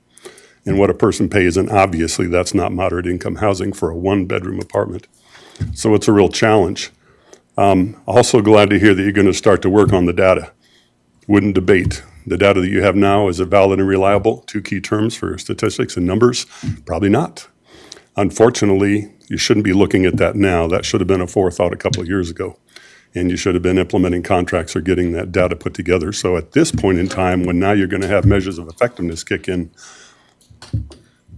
you'd have better data to be working off of and establishing goals and things. As long as the economy is good enough that builders can get more money selling or renting above moderate income housing levels, they're going to do it. That's what this has proven to me over the last year or two. That's what they're going to do. Unfortunately, now we're in an economic swing. The Fed might increase the rate by tomorrow, who knows? And interest rates are going up, and housing sales obviously have gone way down even here. Not the prices, which has shocked me, but the sales have gone down tremendously, and we have many homes here that have been for sale for months now and are not moving. And so you see the construction really slowing down. And virtually every site that you look at around town where the development's going on, it has slowed way down. So trying to get builders in the future, even if you regulate it, which I support, because I think it's a good, viable, and necessary program for moderate income housing. If they don't build, those regulations aren't going to have much influence on what they're doing. But still, for the future, kudos, because I think you're looking at some initiatives that in the future, not in the near future, but in the longer term future may have some good impact. But encourage you to be thinking ahead. Think through the economic waves. Between all of you, you have quite a range of expertise. Utilize that, put together that comparison board and information to be thinking about it and what's going to work in the next few years to try and help develop more moderate income housing. Thank you, Jeff. Appreciate your comments. All right, new council business. Discussion and consideration of approving the September financial statements. Council? I'll make a motion that we approve the September financial statements. Moved by Connie and seconded by Wes. Wes. Second. All in favor? Aye. Discussion and consideration of approving the September warrant register. Council? I'll make that motion that we approve the September warrant register. I'll second that. Moved by Lyle and seconded by Connie and Rick. All in favor? Aye. Aye. Motion passes. Discussion and consideration of adopting resolution number 22-60, amending the Tremont City Annual Implementation Budget 2022 to 2023, general fund, capital funds, enterprise funds, and special funds for the period commencing July 1, 2022 and ending June 30, 2023. Council, is there any comments or? I had one on that flooding at the police station. I seen it at the fire station, but what did we lose in the police station? Wes, we lost a safe for all the firearms, so we had to book some additional evidence. There's multiple sources of security to protect that location, and it was a pretty expensive one. Okay. When we opened it up to deposit some new firearms in there, we ended up having a lot of mold. a lot of issues, and, yeah, And maybe just to clarify, because I think that safe's downstairs. right. Yeah, so they're replacing that piece of equipment. So we experienced flood water, storm water in the fire department, which was probably the most egregious of the impact here in the city offices and also the police department itself in the basement. So. Yeah, we bought some fans for down here and some more fans that we, so we didn't have to rent them at $100 a day. I just didn't know the police station. Yeah, so that was, much. but the piece of equipment he was talking about is secured downstairs. So the civic center and the general, or in the police department are in the Oh, general down fund. here downstairs? Oh, I thought you meant over there downstairs. No. Okay, I know what you're talking there then. That was all I seen on it that I,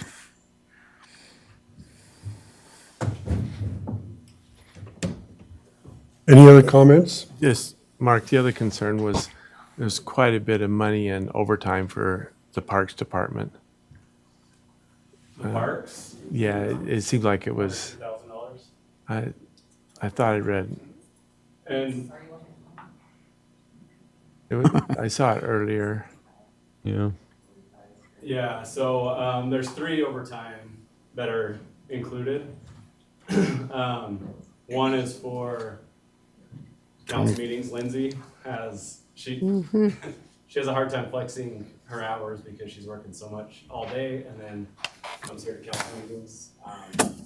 She's usually out here at like 11 o'clock on Tuesday nights after you guys leave. And so that's something where when I'm doing the staffing plan, I'll be including, her department in that as well because we're seeing it in overtime.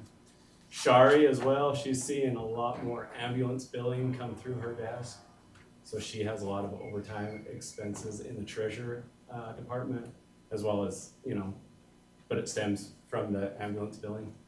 And then the parks, that's because the 24th of July is at the first of the year. And it was a little more this year in the overtime than it had been in the previous year. So that's the actual in the parks. The treasurer and the council one are projections for the rest of the year if we don't get extra staffing this current year. And I was just add some of those duties that the treasurer does with ambulance billing. There's a timeliness associated with it where we want to get the bills out as quickly as possible because when we do that, we have the greatest success of getting paid and paid in full. And then with Lindsay, she has the deadline of payroll, which is hard to sort of flex or put those tasks off and necessitates overtime certain weeks. The overtime burning you out? not yet. Yeah, I'm Heavy concerned. on the yet, she said. I'm concerned about Shari too, because Yeah. for example, I think she had 22 hours last pay period of overtime, so 50, 10-hour days, 5 days a week. That's too much for anyone to have a healthy lifestyle. So it is something that we're looking at. We're evaluating different options from increasing staffing to maybe outsourcing, the ambulance billing. That's not a bad idea. So yeah, next few weeks, we're going to try to figure out a game plan on how to move forward with mitigating that one specifically. Lindsay's is a little more complicated. That's all I had. Any other questions, council? Oh, but I'd make a motion that we approve resolution number 22-60, amending the annual budget. Do we want to choose, do you want to include in that the option A, Yes, as written. including the option A in your motion? Yes. Is that? Well, Mike, So am I thinking right on this? So yeah, we wanted you to specifically add that. Yeah. Just because it's an ongoing commitment. So, So that's what I'm hearing you say is Yes. everything that's, that was shown, including option A. Yes. That's what I was, That's what I Yep. wanted. okay. I'll second that motion. Been moved by Wes and seconded by Connie. Let's see, Rick? Rick, I. Brett, aye. Lyle Vance, aye. Connie Archibald, aye. West I. Motion passes. Thank you, everybody. Discussion and consideration of adopting resolution number 22-61, approving the Tree Mountain City and Tree Mountain City RDA 2022 Moderate Income Housing Plan as an element of the Tree Mountain City General Plan. Council? We can change. I am all for this and gonna vote yes and all that, but I just don't see how we're gonna get affordable housing with the cost of everything in that 80, within that. I don't know what people can live in for that kind of money. We're gonna do our best that we can do, but I don't know how we're gonna.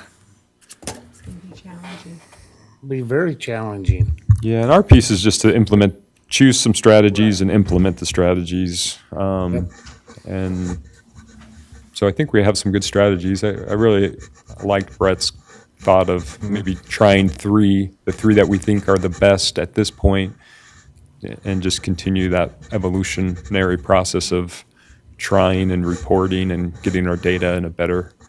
So does that need So to be can I part make- of the approval, us picking which ones we want to do, or?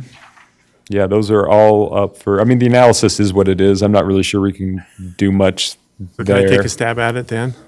Yeah, go for it. If you do, I was going to say, if you do elect to do three, it might be helpful because we did go through some effort to identify those other two, and maybe we could put those in appendix as just possible other options to consider in the future. It wouldn't be enacting them, but we'd preserve, the timelines and different things like that, or, those measurable, or you could not, I guess, too, if you, Well, we can always implement them next time, right? yeah, that's what I was You were thinking. Keeping them so we don't lose them in the. So, I make a motion that we adopt the moderate income housing plan with strategy B. Keep scrolling. Strategy F. Was that E? E? E. Yeah.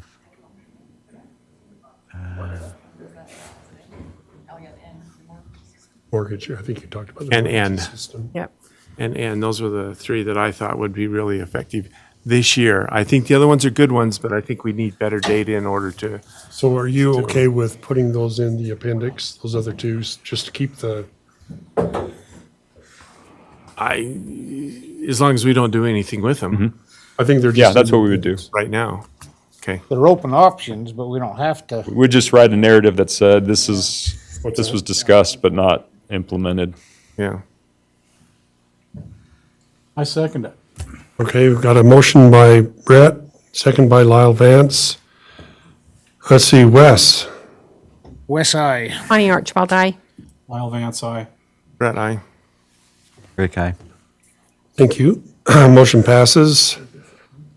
Let's see, discussion and consideration of adopting resolution number 22-62, authorizing the fire department to purchase an ambulance. I think we need a little discussion on this. Oh.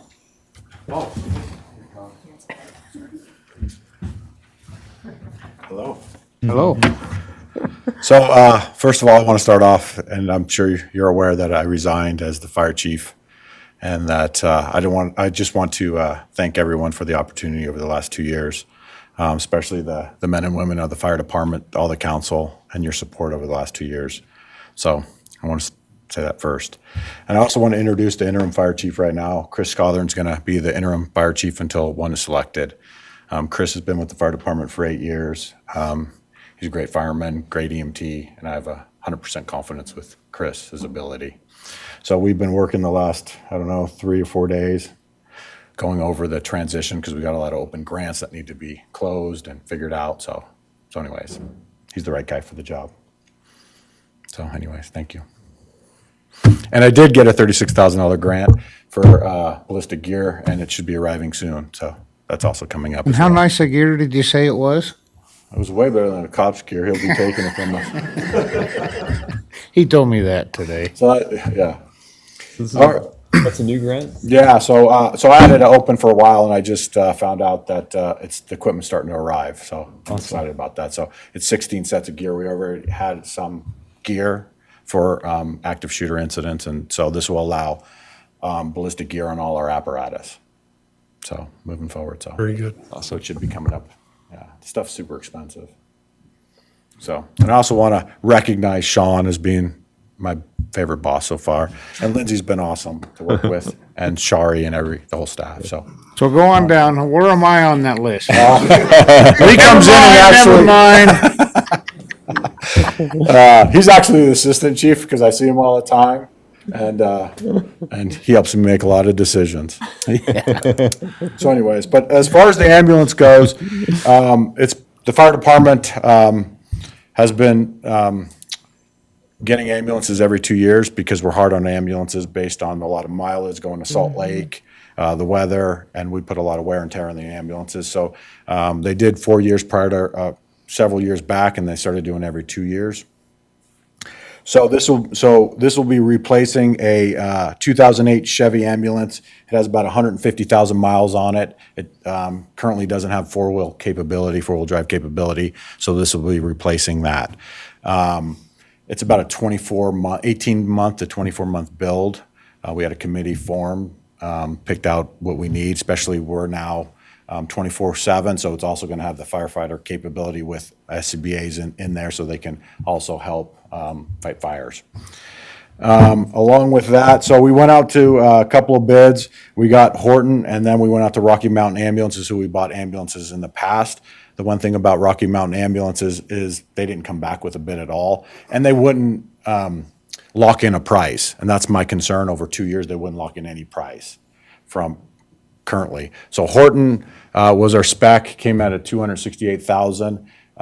That's with the supply chain going on, everybody's jacking their prices up. And it's the one thing nice about the Horton ambulance is it's full steel, it's not aluminum box. The nice thing about this is my plan for the future was also to start remounting, taking the box off and just putting on a new chassis, and that will save 30% in the future. So of cost as we move on. Brigham's kind of doing the same plan. Their ambulance was $300,000 compared to our price. The reason ours is actually less is because we did get that other grant of $25,000 per gurney mount. So anyway, so we did save some money there. What else do I want to say about the cost? Like I said, it's about 2 years out. The one really good thing, we budgeted $210,000 thinking of the supply chain coming in, knowing we were going to have to replace an ambulance.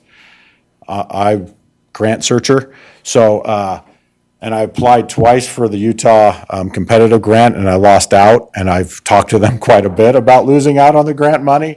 So I am confident that the next 2 years, because this will be 2 fiscal years, is that, and I'll work with the new fire chief, and I talked to Sean that my other commitment here is still the Tremont, so I'm still going to be around and helping out, answering questions, doing things. But I think that we have a great shot at getting funding for part of the ambulance. The competitive grant is up to about $100,000, which you can get. And they've been giving grants for around $60,000 for ambulances. So this will hopefully get the grant and drive the price back down, but it's not guaranteed, right, going out there. But there is funding to cut some of this cost. And the other cost is also the 30% reduction when we have to remount. We have about 3 other ambulances that we need to purchase in the future before we start doing the remounting, but I think that's the process we need to go, just based on the cost of everything nowadays. Any questions?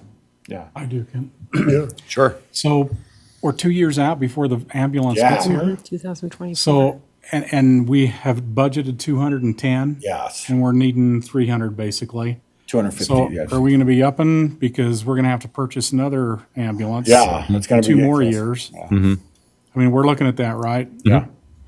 And the other question is, can you lease an ambulance? I knew that was going to come up. I'm sure you probably could. I don't know if it's really, honestly, to answer your question, is I don't have the answer because I don't, in my experience, we've always paid cash. And then one thing about paying cash is then once it's paid for, then you're recouping it.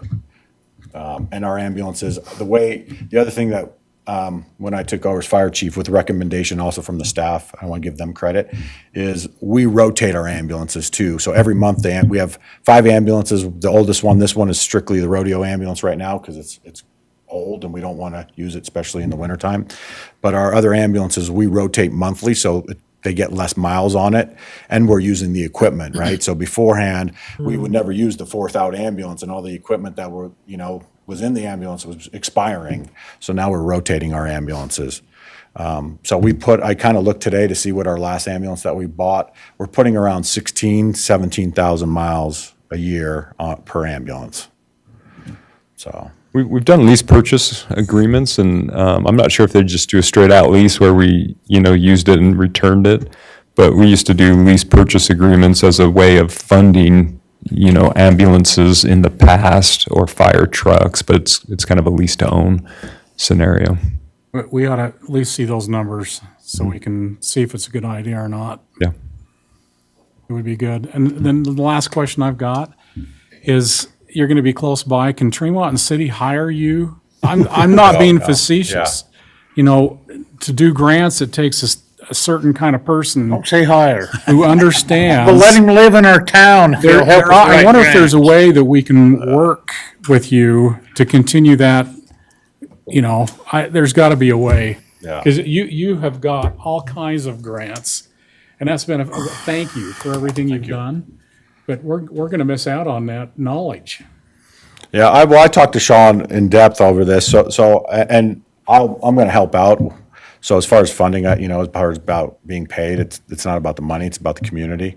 And so honestly, I already talked to Chris over the next few months, and I believe he's putting in as well. But the next fire chief, my job is to work with him, and hopefully I can find somebody I can work with, and help with grant writing and making sure that everything is moving forward. That's essential. So anyway, my commitment's still to Tremont. So, that's unrecorded, right? No, just kidding. Logan's great too. So, and also, just so you know about me taking the job in Logan, my passion is training, and I can focus fully on training, fire and EMS. So, and less stress, because I lost all my hair. I got hired here. Any other questions on the ambulance? And I want to give credit because Alex right here actually put a ton of effort and time into this committee with Jeff Euler and the rest of coming up with this ambulance. So given the economic area where we're at with the supply, it's actually a pretty good price. I'm excited about it, but I know it seems like a lot. But hearing other agencies out there, everybody's in the same thing. And they're not guaranteeing prices because everything's skyrocketing. And so anytime we can lock in price. Sorry. Is this the one that, oh no, this ain't the one that has to be in? No, December, yeah. Well, I don't know, no. When's this price good for? November 21st. November 21st. So they are jacking the prices up. Everybody is right now. So anyway, it's not to put pressure, but that's just reality. So, if we approve this tonight, what about the $58,000 shortfall? Where does that money come from? Well, we're not going to actually, I think there's a discount. Is there a discount to? No, not this one. No, the truck. fire It's not truck. even on this budget year. It's just approving that we're going to purchase it. So this will be 2 budget years away because it's 20. So there's no money going across the table right now until 2024. you actually accept when the build's done. So that's Prorations are that you're stand at 210, so that means we got to beef that up. for sure. Yeah, they don't require any prepays. It is, I don't know if the chief mentioned this, and correct me if I'm wrong, I think it is subject, the chassis is subject to increase because it's something that Horton doesn't have control over. It's a manufacturer, it's a Ford? Yeah, it's a Ford. You're 100% correct. That's the only thing. So the building of the box, they guarantee. As far as the chassis, they're not guaranteed the price because they don't know what Ford is. I believe right now, is it this year if we get one this year, it's the same price, but you remember? As far as the chassis. Yeah, so if we get it in hopefully soon, they could get Is he on it the committee? in the 2023 model instead of the 2024, which would save about almost $800, give or take. So hopefully we get it in quicker and we can get this chassis, this budget year, then it's the price. If not, it can go up, the chassis only. So anyways, it's the, Of that, what is the chassis? I mean, how much is that in comparison to the overall price? I don't have the breakdown. Oh, okay. I was I don't know just if it's in curious. I don't think they didn't see a breakdown. They take a truck and they don't put a bed on it and they slap the top of the box. Well, I understand, yeah, I understand that. I just, I'd guess the chassis with nothing on it would cost 100 you. grand. Huh? 100 grand, 80 grand. No, if you, a fancy truck's 100 grand. The fanciest truck you can buy is 100 grand. So I'm guessing chassis would be 75. I don't know. But I don't know. What? I'll bet it's more. 60. Yeah. Okay, I just curious. I'd like to make a motion that we accept resolution number 2262. Okay, it's been moved by Brett. We accept the motion, Second it. resolution, seconded by Wes. Let's see, Rick? Rick, I. Brett, aye. Lyle Vance, aye. Connie Archibald, aye. West Eye. Motion passes. Any other questions? Thank you. That's your farewell gift. We was gonna have a big party, but we buy you an ambulance. Come over and ride in it after you. All right, calendar items. Let's see. Got anything coming up? We actually do have some things coming up. Sean, do you want to? Actually, Mark, he's the one who prepares this piece of the packet. Yeah, this week, Fielding, Lyle Vance and Connie, we got on their agenda. I don't know if it's posted yet, so I don't know if it's an action item or not, but we have reached out to them. They said they would put you on the agenda. And then I'll get you some supporting documents tomorrow. And then the Habitat for Humanity dinner, we've sponsored a table down in Brigham City. So, Mayor, if you want to extend the invitation to. Yeah, anybody that would like to go down there, it's down at the Academy Square. We've done this in the past, and it's a good thing and a good thing to be able to support. Anybody want to go? I'd have to look. Maybe think about it a little bit and then.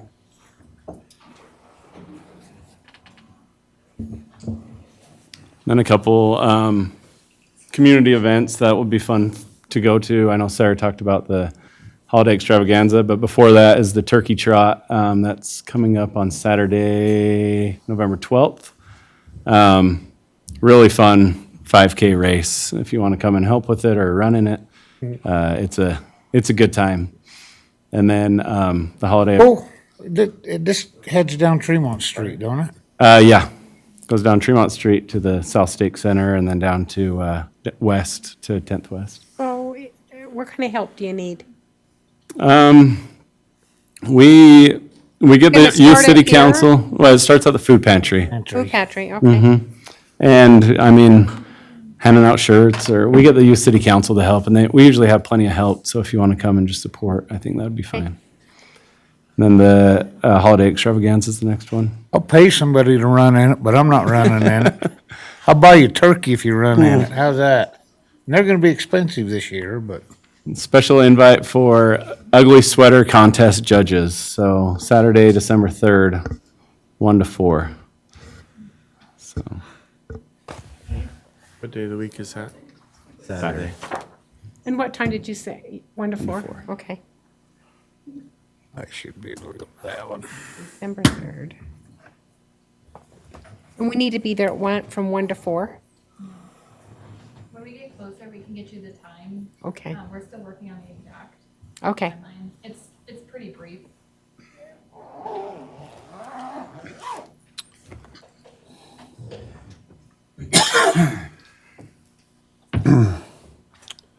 All right. Anything else there, Sean?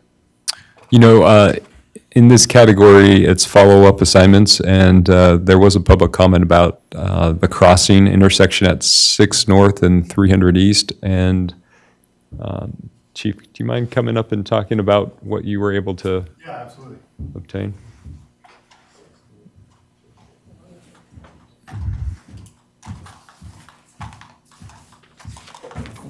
So I won't take credit for this. This was Pete. He's one of our officers over in Garland, and he works closely both in the school and with the crossing guards. I'll pass this out if you can get that over. So essentially what he did is he observed Wednesday, the 19th, a total of 32 youths used the crosswalk at 600 North, 300 East, Tremont intersection during the hours of 2:30 to 3:15. Of those 30 were high school and 2 were elementary age. Nearly all crossed south along the west side of the intersection. The other 2 crossed west. He did this again on Thursday, the 20th. Total 4 people used 600 North, 300 East during the time of 7:30, 8:30. Of those, 3 were adults, 1 was elementary. On Thursday, the 20th, total 32 used 600 North, 300 East. This was roughly about 2:30 to 3:15. Of those, 29 were high school and 3 were elementary. Most crossed on the west side of the intersection. So based on his observations, his recommendation is he wouldn't recommend a crossing guard be placed at 600 North, 300 East, as 1 block north has both a speed zone and higher juvenile traffic, making a crosswalk along the west most heavily trafficked side.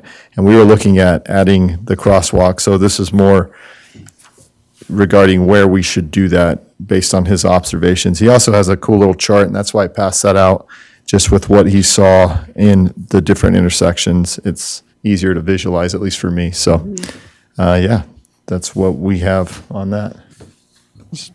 Mr. Mayor, I just have a question, just so I'm clear.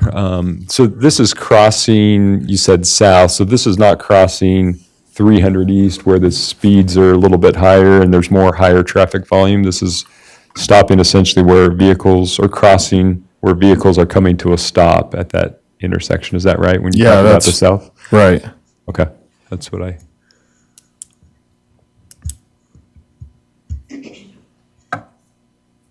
So the process here, this was just internally, just to sort of understand, what we could observe. We could ask UDOT to do a study, and I would think that they would do it in the springtime. At least I hope they would, when it was, the weather was better, and they could observe potentially for a longer period of time. I think they do that, throughout the day, as opposed to just at these intervals of what we think are the peak times where kids are crossing and actively going to school. So that's kind of where we're at in the process. Chief? Yeah. This is a silly question, but I just don't know the law on this. As a driver in a vehicle, when we have a person crossing the road, does the law say that you need to stay stopped until they've completely crossed the road? Yeah, it depends on if there's a crosswalk. Either way, we have a responsibility to yield to pedestrians. However, that pedestrian would be breaking the law if it's jaywalking. Right. So technically. So if it's a crosswalk, I remember one time I was driving up in Logan, and fortunately I stopped, but they were doing a sting of some kind, and they were just pulling everybody over because they had some people walking across, Right. and they would only get partway across, and people would go, and then they would ticket them. Correct. And so that's always stuck in my mind that, I need to stay back and watch that. And I just wonder if maybe we couldn't help improve the safety if we either went on a campaign of teaching that to people, or if we don't, maybe do a ticketing campaign of, Yeah, what you're talking about is it's a crosswalk operation. This is also a great opportunity for us because it's not funded from us. DPS has a lot of funding available for that. So we could set up an operation. It's just a manpower issue. I think that's why we haven't done it prior. So yeah, I like that idea. We can definitely do some directed enforcement. I think that will have an impact, at least for a short period. The long-term solution is education and letting people know. So, but it's like I said, I probably saw that 12 years ago. Yeah. I still remember it. Yeah. And so it was a big impact. Sure. Yeah, and I participated on that, so we'll send an officer undercover basically to walk across. And I'll be honest, it's scary. I almost got hit probably 3 times by different cars with drivers, and we were busy. The second you walk across that road, most people were violators without recognizing that. Just distracted drivers. It's definitely an issue, and we don't want kids to get hurt, so. Connie, what do you think about something like that over there by the high school? Do you think that's, Well, obviously at the high school, we've had issues with that. Obviously, we have a new lighting system that's helping us so that we can be a little bit more safe. I think that you could, I don't know whether, because I don't know that PTA would be able to help, whether it be maybe North Park or maybe the high school community council or somebody could offer to help with the crosswalk there. I think it's possible. Is that? yeah, I mean, just wonder the ticket. I think that a community council could discuss it for sure. And there may be someone that would be able to help, but I would definitely go with community council Okay. to see whether it was Box Elder or not Box Elder, whether it's the high school or whether it's North Park or whether it's the middle school. I think that would work. But definitely community councils could maybe advise as to what they feel like. We've got citizens that obviously reported this to us and felt like it was important, and it is. Right. Yeah, I'll check into that and follow up for you. Then you can ticket some of the students that are going across that sidewalk and just cutting across. Oh, that drives me crazy. Was there going to be, did he recommend a crosswalk going north and south on the west side Yeah, I of believe- Third East? yeah. Seems like there was a recommendation Yeah, that there was a crosswalk recommendation. there. Yeah, and this kind of dispelled some of that based on the observations, so. But it was within the school zone, right? Yeah, Which they should be going very slow anyway. absolutely. And this other was outside of the school. This one's outside of the school Yeah, on this is Sixth. outside, not by Yeah. very far. Not by very far. Because I think that the school zone stops right in front of Sharon Green's house. I think there's a sign right there. It's further north. Is it further north? It's just barely past, it's just barely south of 700. Yeah. Okay. You're talking the west side of Third East? Wow. Or the west side for the crosswalk? School zones end on Side of the 30 east, crosswalk. just south of 700 and just north of 700. The school zones aren't very big. In actuality, they're only maybe 100 feet away from the crosswalk, and then the school zone ends. But where's he suggesting we put the crosswalk? Well, That's what I'm trying to- on Sixth North, Six To north. be honest with you, Which side of Third East? on the west side of Third East. Okay. yeah, On the west side of Third East. more across. That's where all the, 6 they're walking back and forth from school. Yeah. But to go across Third East, that would take the state would have to approve that. Right. Oh, yeah. If you watch them kids, most of them will funnel down along Third East on that west side. And they go all the way down, clear down to the auto dealership, Yeah. so. Right there, Right there. off to the left now, left. Yeah, on the west side, right there Right there would where be, your hand is, where That's they where the want it. 30 and 29 people have been walking yeah, across. yeah. And you know, there is a crosswalk if you go back to, First East. By the school. Walk back straight south of the school, there's a crosswalk.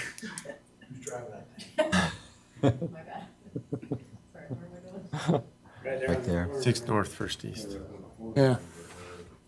There's one right here. Yeah. Oh, right there. Yeah. there And is. then there's the one down on Yep, there it is. First West and Sixth North. There isn't So another one there's three besides crossing that. there. Can I show where I've seen the problem that I was addressing? Yeah, Because I'm the one who brought it up. Yes, So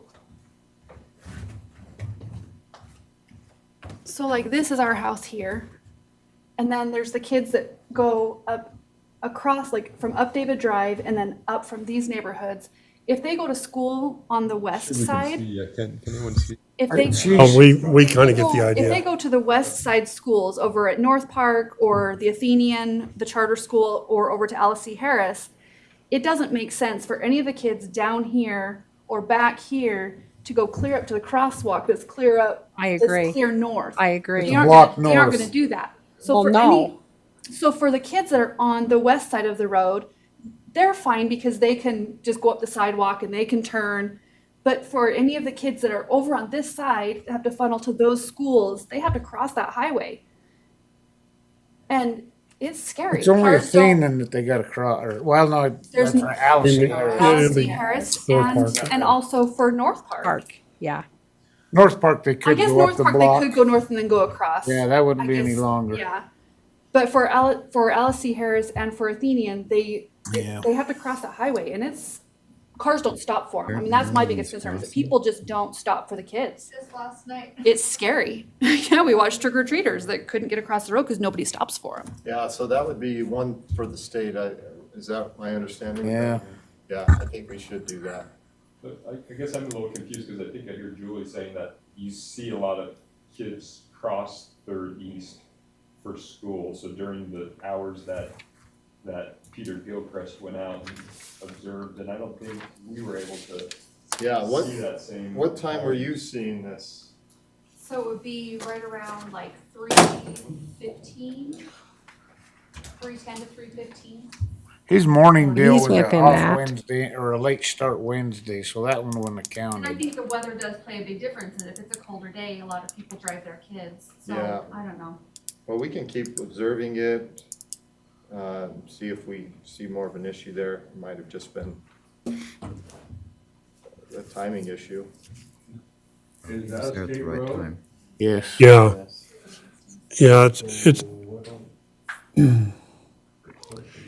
what kind of process is that to get permission to to have this, have across 30 East? Is it a major thing to work with the state to do that? They'd have to do a study. Yeah. All right. Well, thank you. That's good discussion. Let's see. We haven't forgot you. No, I know. You can see where. Yeah. So the directive is to ask the state to do a study then, that's what we're, It was, we wanted to take a look preliminarily and see if we could have an understanding of, we thought it was close, and I guess the most heavily trafficked one is the intersection where it's actually more of a city street. So I'll reach out to the traffic engineer, have a conversation with her, share what we were able to observe, request a study, and maybe even understand if we could just put a crosswalk, on the, going north to south, on 6 North. On the west side of 300 East. I think that's where we Yeah. observed the That most is where traffic. that's where the heaviest population is going, I mean, I would agree with that the students going, like, even from the high school, from all the schools, that they're funneling back and forth. It is a lot of it going across 600 North on the west side of 300 East. That is a huge problem. If there was a crosswalk there, I think that would help a lot. Going north and south I think that would solve a lot. on the west side of Right. 30 East. And I think Okay. it would, I think if people saw a crosswalk even just there, I think it would just make them think more like, oh, there's pedestrians here. I need to watch for pedestrians. I think people just don't walk. And that's a decision that we can make ourselves on that part of it, Potentially. potentially. Yeah, I just want to check with UDOT. Oh, okay. Our street intersects with the UDOT facility, so how they view that, I'm not sure. Where's the Okay. end of the school zone? Where's the end of is it, Right there. The north end of or like in the middle of the church. okay.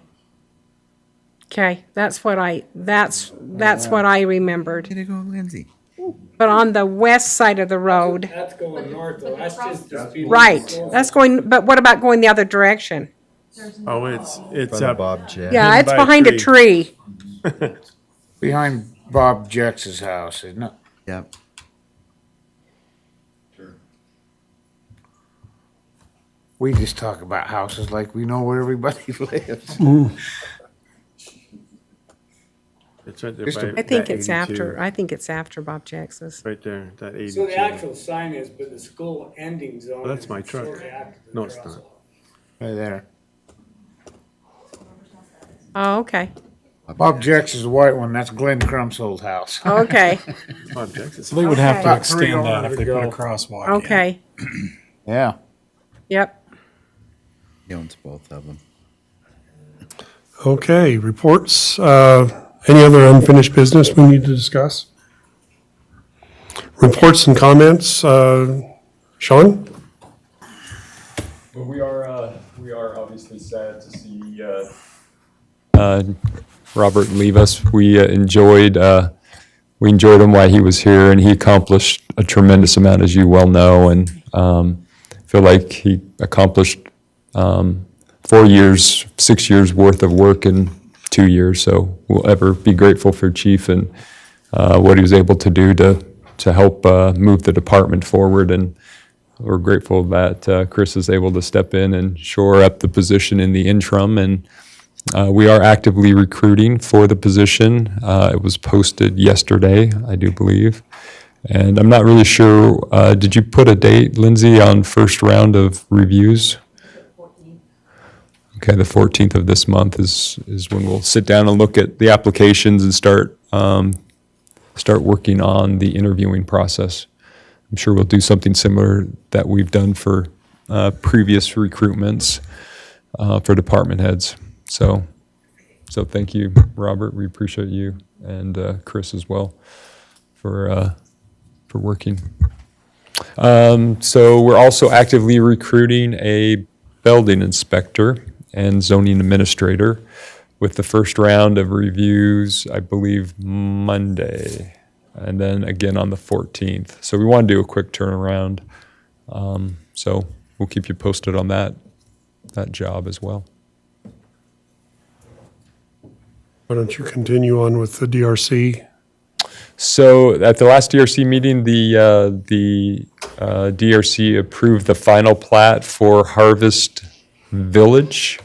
So they're working on trying to finalize that project. As far as there's still a few things that they needed to fix with the plat, but they were substantially complete. And the DRC felt like going forward we could just follow the checklist and get the rest of the items needed to be on the plat, and it will be ready to record. So as you know, they're actively working on developing that project, so that project's going forward. Bear River Meadows, that's the project between Aspen Ridge and 6 South. They did have a builder lined up, but that project is, that builder wasn't able to follow through on the contract, so that's a little bit in a holding pattern. They're working on getting, it's been approved by the DRC, but they're working on getting the approval for the canal crossing right there, and they're continuing to wrap up a few items. They did dedicate water shares that were due to the city for the zoning. So they are moving forward, but at a little bit of a slower pace, since they don't have a builder that they're going to sell the project to at present. So, and DRC, we have a DRC meeting tomorrow. Talk about development of some property on BR Mountain, or on BR Mountain? BR Mountain. I'm used to saying road now, but just BR Mountain.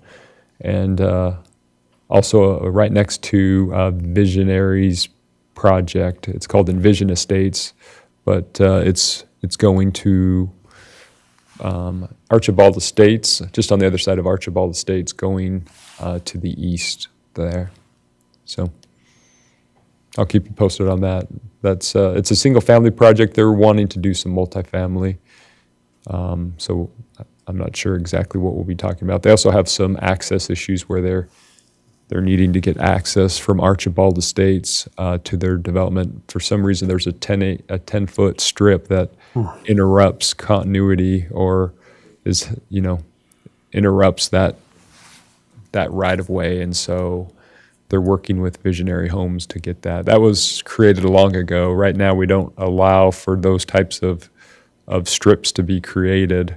I think it was actually attributed to a canal or something like that, but at any rate, it's been a strip that's existed for a long period of time. But it is essentially cutting off access and utilities from being able to be pushed to that other parcel that's wanting to be developed. Department head reports.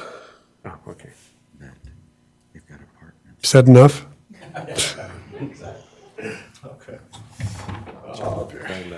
All right. There you Yeah. are. Go ahead. Happy to be here. So first and foremost, thank you guys for your support. I really do appreciate it. A little goes a long way with us. A lot of people were waiting for this, including myself. So we do appreciate the support. It will make a big impact. I'm actually really excited to show you that. With that said, I want to give some props. First and foremost, Sarah, she's kind of taken on our social media stuff. We're trying to make a better community relationship from a police perspective and share some of that information. We're learning along the way. Some are failures, some are successes, but that's okay. That's part of the process. In addition to that, Robert, again, recognize Robert. He's been great. It's been a pleasure to work with him. I was with Lyle on this because when you talked about what we're losing financially with his ability to write grants. And I've reached out to him and he's going to help me kind of get up to speed on the police side so we can continue to do that. I want to give as well as, take. So we're looking for creative ideas. I appreciate Brett as well. He came out and we kind of rumbled some ideas going forward for funding. And I'm hoping to come up with some more to kind of present. It's harder for my area, but maybe we can do that in a work session in the future. A few things I'm working on: police officer involved shooting, legal protection protocol. We met with the trust. I kind of hashed that out. I found a solution for our officers to be covered in the event they have something like that. So that's taken care of. We didn't have anything in place, and now there's something in place to protect our officers. Had that meeting with Governor Cox and a ton of administrators from all around the state. It was actually really good, really productive. We talked about police pay, retirement, the image of law enforcement right now, probation, parole issues, as well as funding. He was very attentive. He had some good solutions, and we're probably going to see that in the near future. As far as our staffing goes, we're working on the other side, not just this side of the house, but the Garland side. We've been actively recruiting. It's a different environment. It's very competitive. We have to kind of be aggressive on hiring. And we extended a conditional offer today, so that will help us as well. The other two things is health department. I had meetings with them and their administration in regards to closing problem homes for meth contamination, drug homes, things of that nature. They're on board, they're going to support us, and we've made the necessary arrangements where we can utilize that in the future for our consistent problem homes. And I think that's part of the impact you're going to see in the near future here. And last thing, I would invite the council to attend the police training we have coming up. I sent you out that information. If you're interested, great. I think it's good because we get to see things through each other's perspective and kind of understand some of the challenges. It's also a lot of fun. So if you want to come out. What time is that, Dustin? I got it, but just. Yeah, we don't have times yet. Yeah, I'll get you the times. We're just nailing down the venue right now. We have some really great community support and they're going to help us kind of come up with a venue. So when I have that info, I'll get it out to you. And one last thing, I talked to Sean about the Good Neighbor program when I first started, and I'm glad we're kind of looking at that. And I can share my perspective, which is I've seen it implemented in problem areas such as Midvale, and it really did make an impact. It lowered a lot of the consistent crime problems because it kind of empowered us to have that relationship with the ownership and work together to solve those issues. So I've seen it work from a law enforcement perspective, plus if it brings us in any money, that's always a good thing too. So is there any questions for me? Go ahead. So we got the anonymous letter, which I wish they would have put their name, because it's easier to follow up with someone. They shouldn't feel intimidated to tell us their name. Right. We don't care. We care, but we want, yeah. Anyway, Are you okay if we follow through with Smithfield and then talk to some people up there on how they enforce those ordinances? We don't want to go over your head, but is it all right if Wes goes and talks to some contacts he's got there and Sure, yeah. see, because they had referred that, but I don't know. Yeah, and I never want my ego to get in the way of progress. So yeah, by all means, I'm open to suggestions. The council has recommendations. I'll listen. I mean, frankly, I'm looking for good ideas. I don't know everything, and we can all learn. Just so you're aware, we are taking action on that side. Following our conversation, there's been a lot of other conversations, and we have a plan to address things to try to be more proficient and efficient. We're also going to work with Garland to that end as well. I think it's somewhat of a staffing issue and trying to balance two things. We did open that allocation in Garland to get a animal control and code enforcement. Zero interest in that job. Surprise, surprise. But I think if we make that a full-time position, we will actually be able to attract applicants. The pay is pretty good. So I'm going to pitch that. I just need to come up with some numbers to show them that it's financially feasible. So, yeah, by all means, talk. Yeah, and so if you need some support from us on passing ordinances to help support you, Sure. work with Sean on that. I'm sure that we'll be very supportive of that. Yeah, and we have some creative ideas like we talked about, but if they're not enough, people are just going to not follow that. And I'm with you on raising that. And dialing in our efforts, which is what my primary concern is right now with Brian when it comes to that area. So, yeah.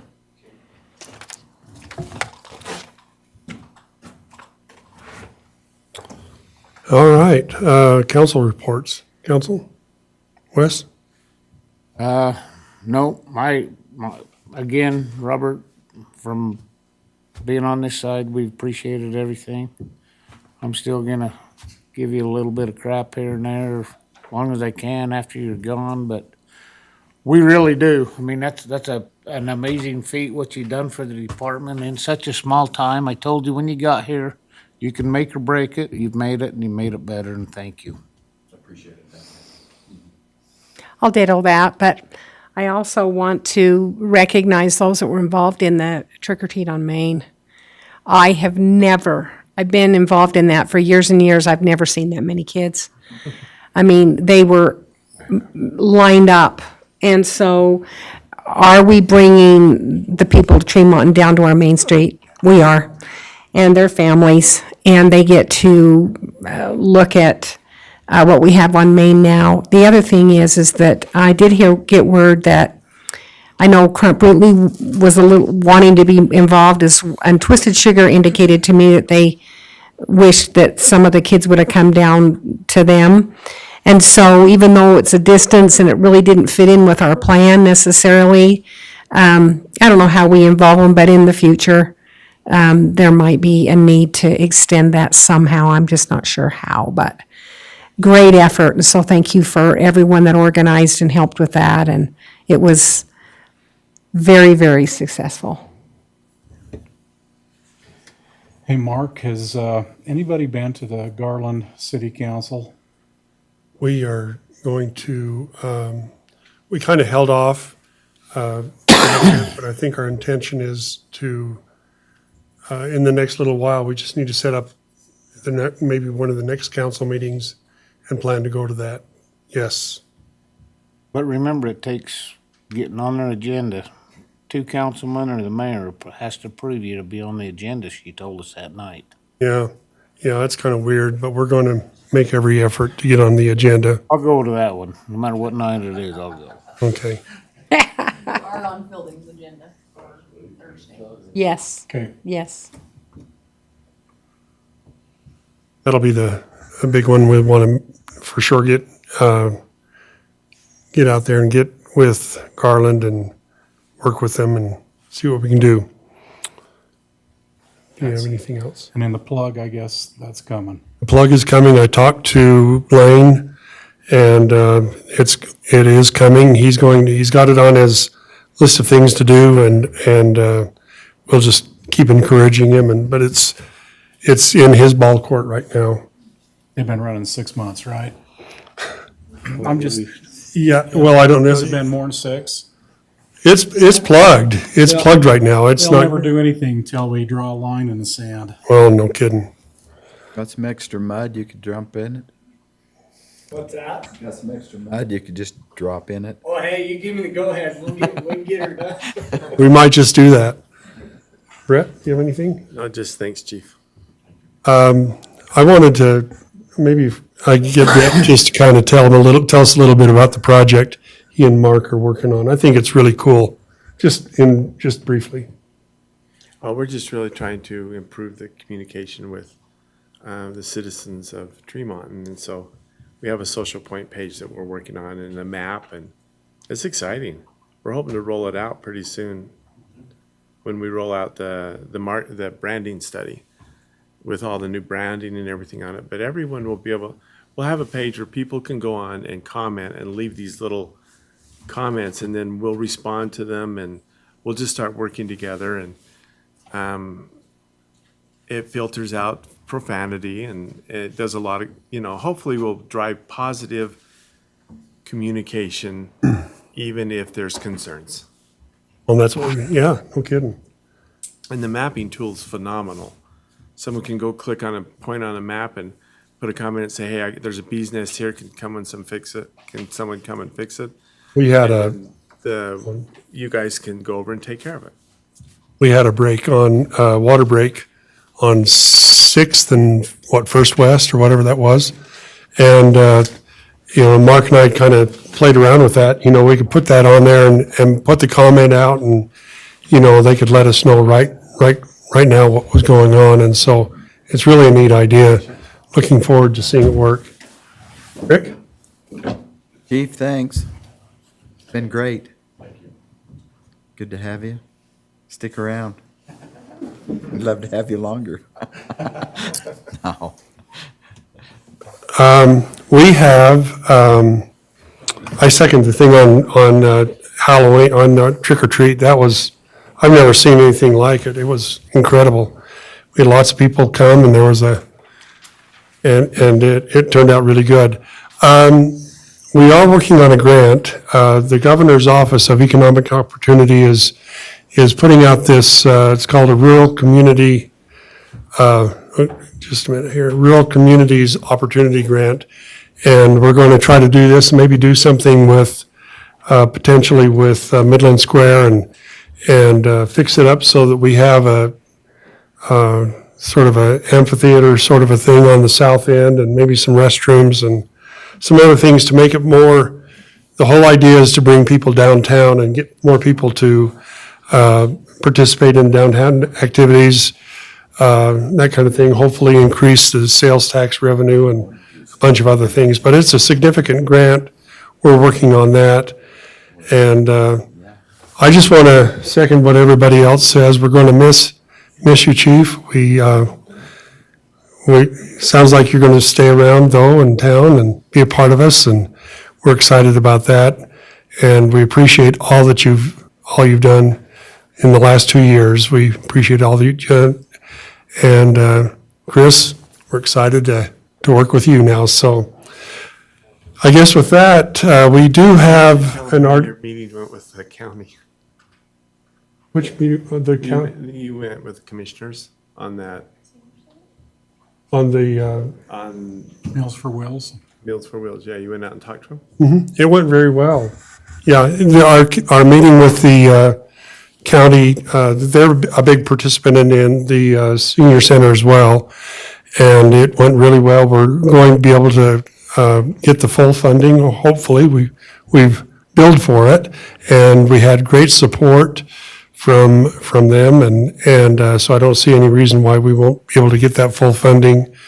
We went to Elwood, and they're a little tight on their budget right now, but they'll do what they can do, and then we'll work it into their budget for next year. And so kind of with them, we just appreciate what we appreciate their support, and that kind of thing. So it's going along well. I hope we get more people to participate and work with us on the senior center. Council, we do have an RDA meeting. Should we I make a motion, we adjourn. Second it. And moved and seconded that we adjourn from our meeting, or current meeting. All in favor? Aye. Meeting's adjourned. All right, let's just go over there and open up our RDA. Make a motion, we approve the agenda for the RDA. Been moved by Wes, seconded by I'll second it. Lyle. All in favor? Aye. Aye. Approval of the minutes from September 6, 2022. Council? Make a motion, we approve the minutes as of September 6, 2022. I'll second. Moved and seconded by Rick. Moved by Lyle and seconded by Rick. All in favor? Aye. Discussion and consideration of adopting resolution number RDA 22-09, approving the Tree Mountain City RDA 2022 moderate income housing plan, as stated in the previous meeting. I guess that's what I would say, wouldn't it? I'll make a motion, we adopt that RDA 2209. Been moved by Brett, I'll second it. seconded by Wes and Lyle. Let's see, I guess we've got to do Rick. Rick, aye. Brett, aye. Lyle Vance, aye. Honey Archibald, aye. Wes, aye. Motion passes. One more motion, everybody. Make a motion to adjourn. Second it. I'm not even going to ask. All in favor? Aye. Hell yeah. That's right. Thanks, everybody. That was our, Record breaking. that was a record breaker. That was a good meeting, wasn't it? I didn't say a word. Yeah, you were quiet. Maybe that's a sign.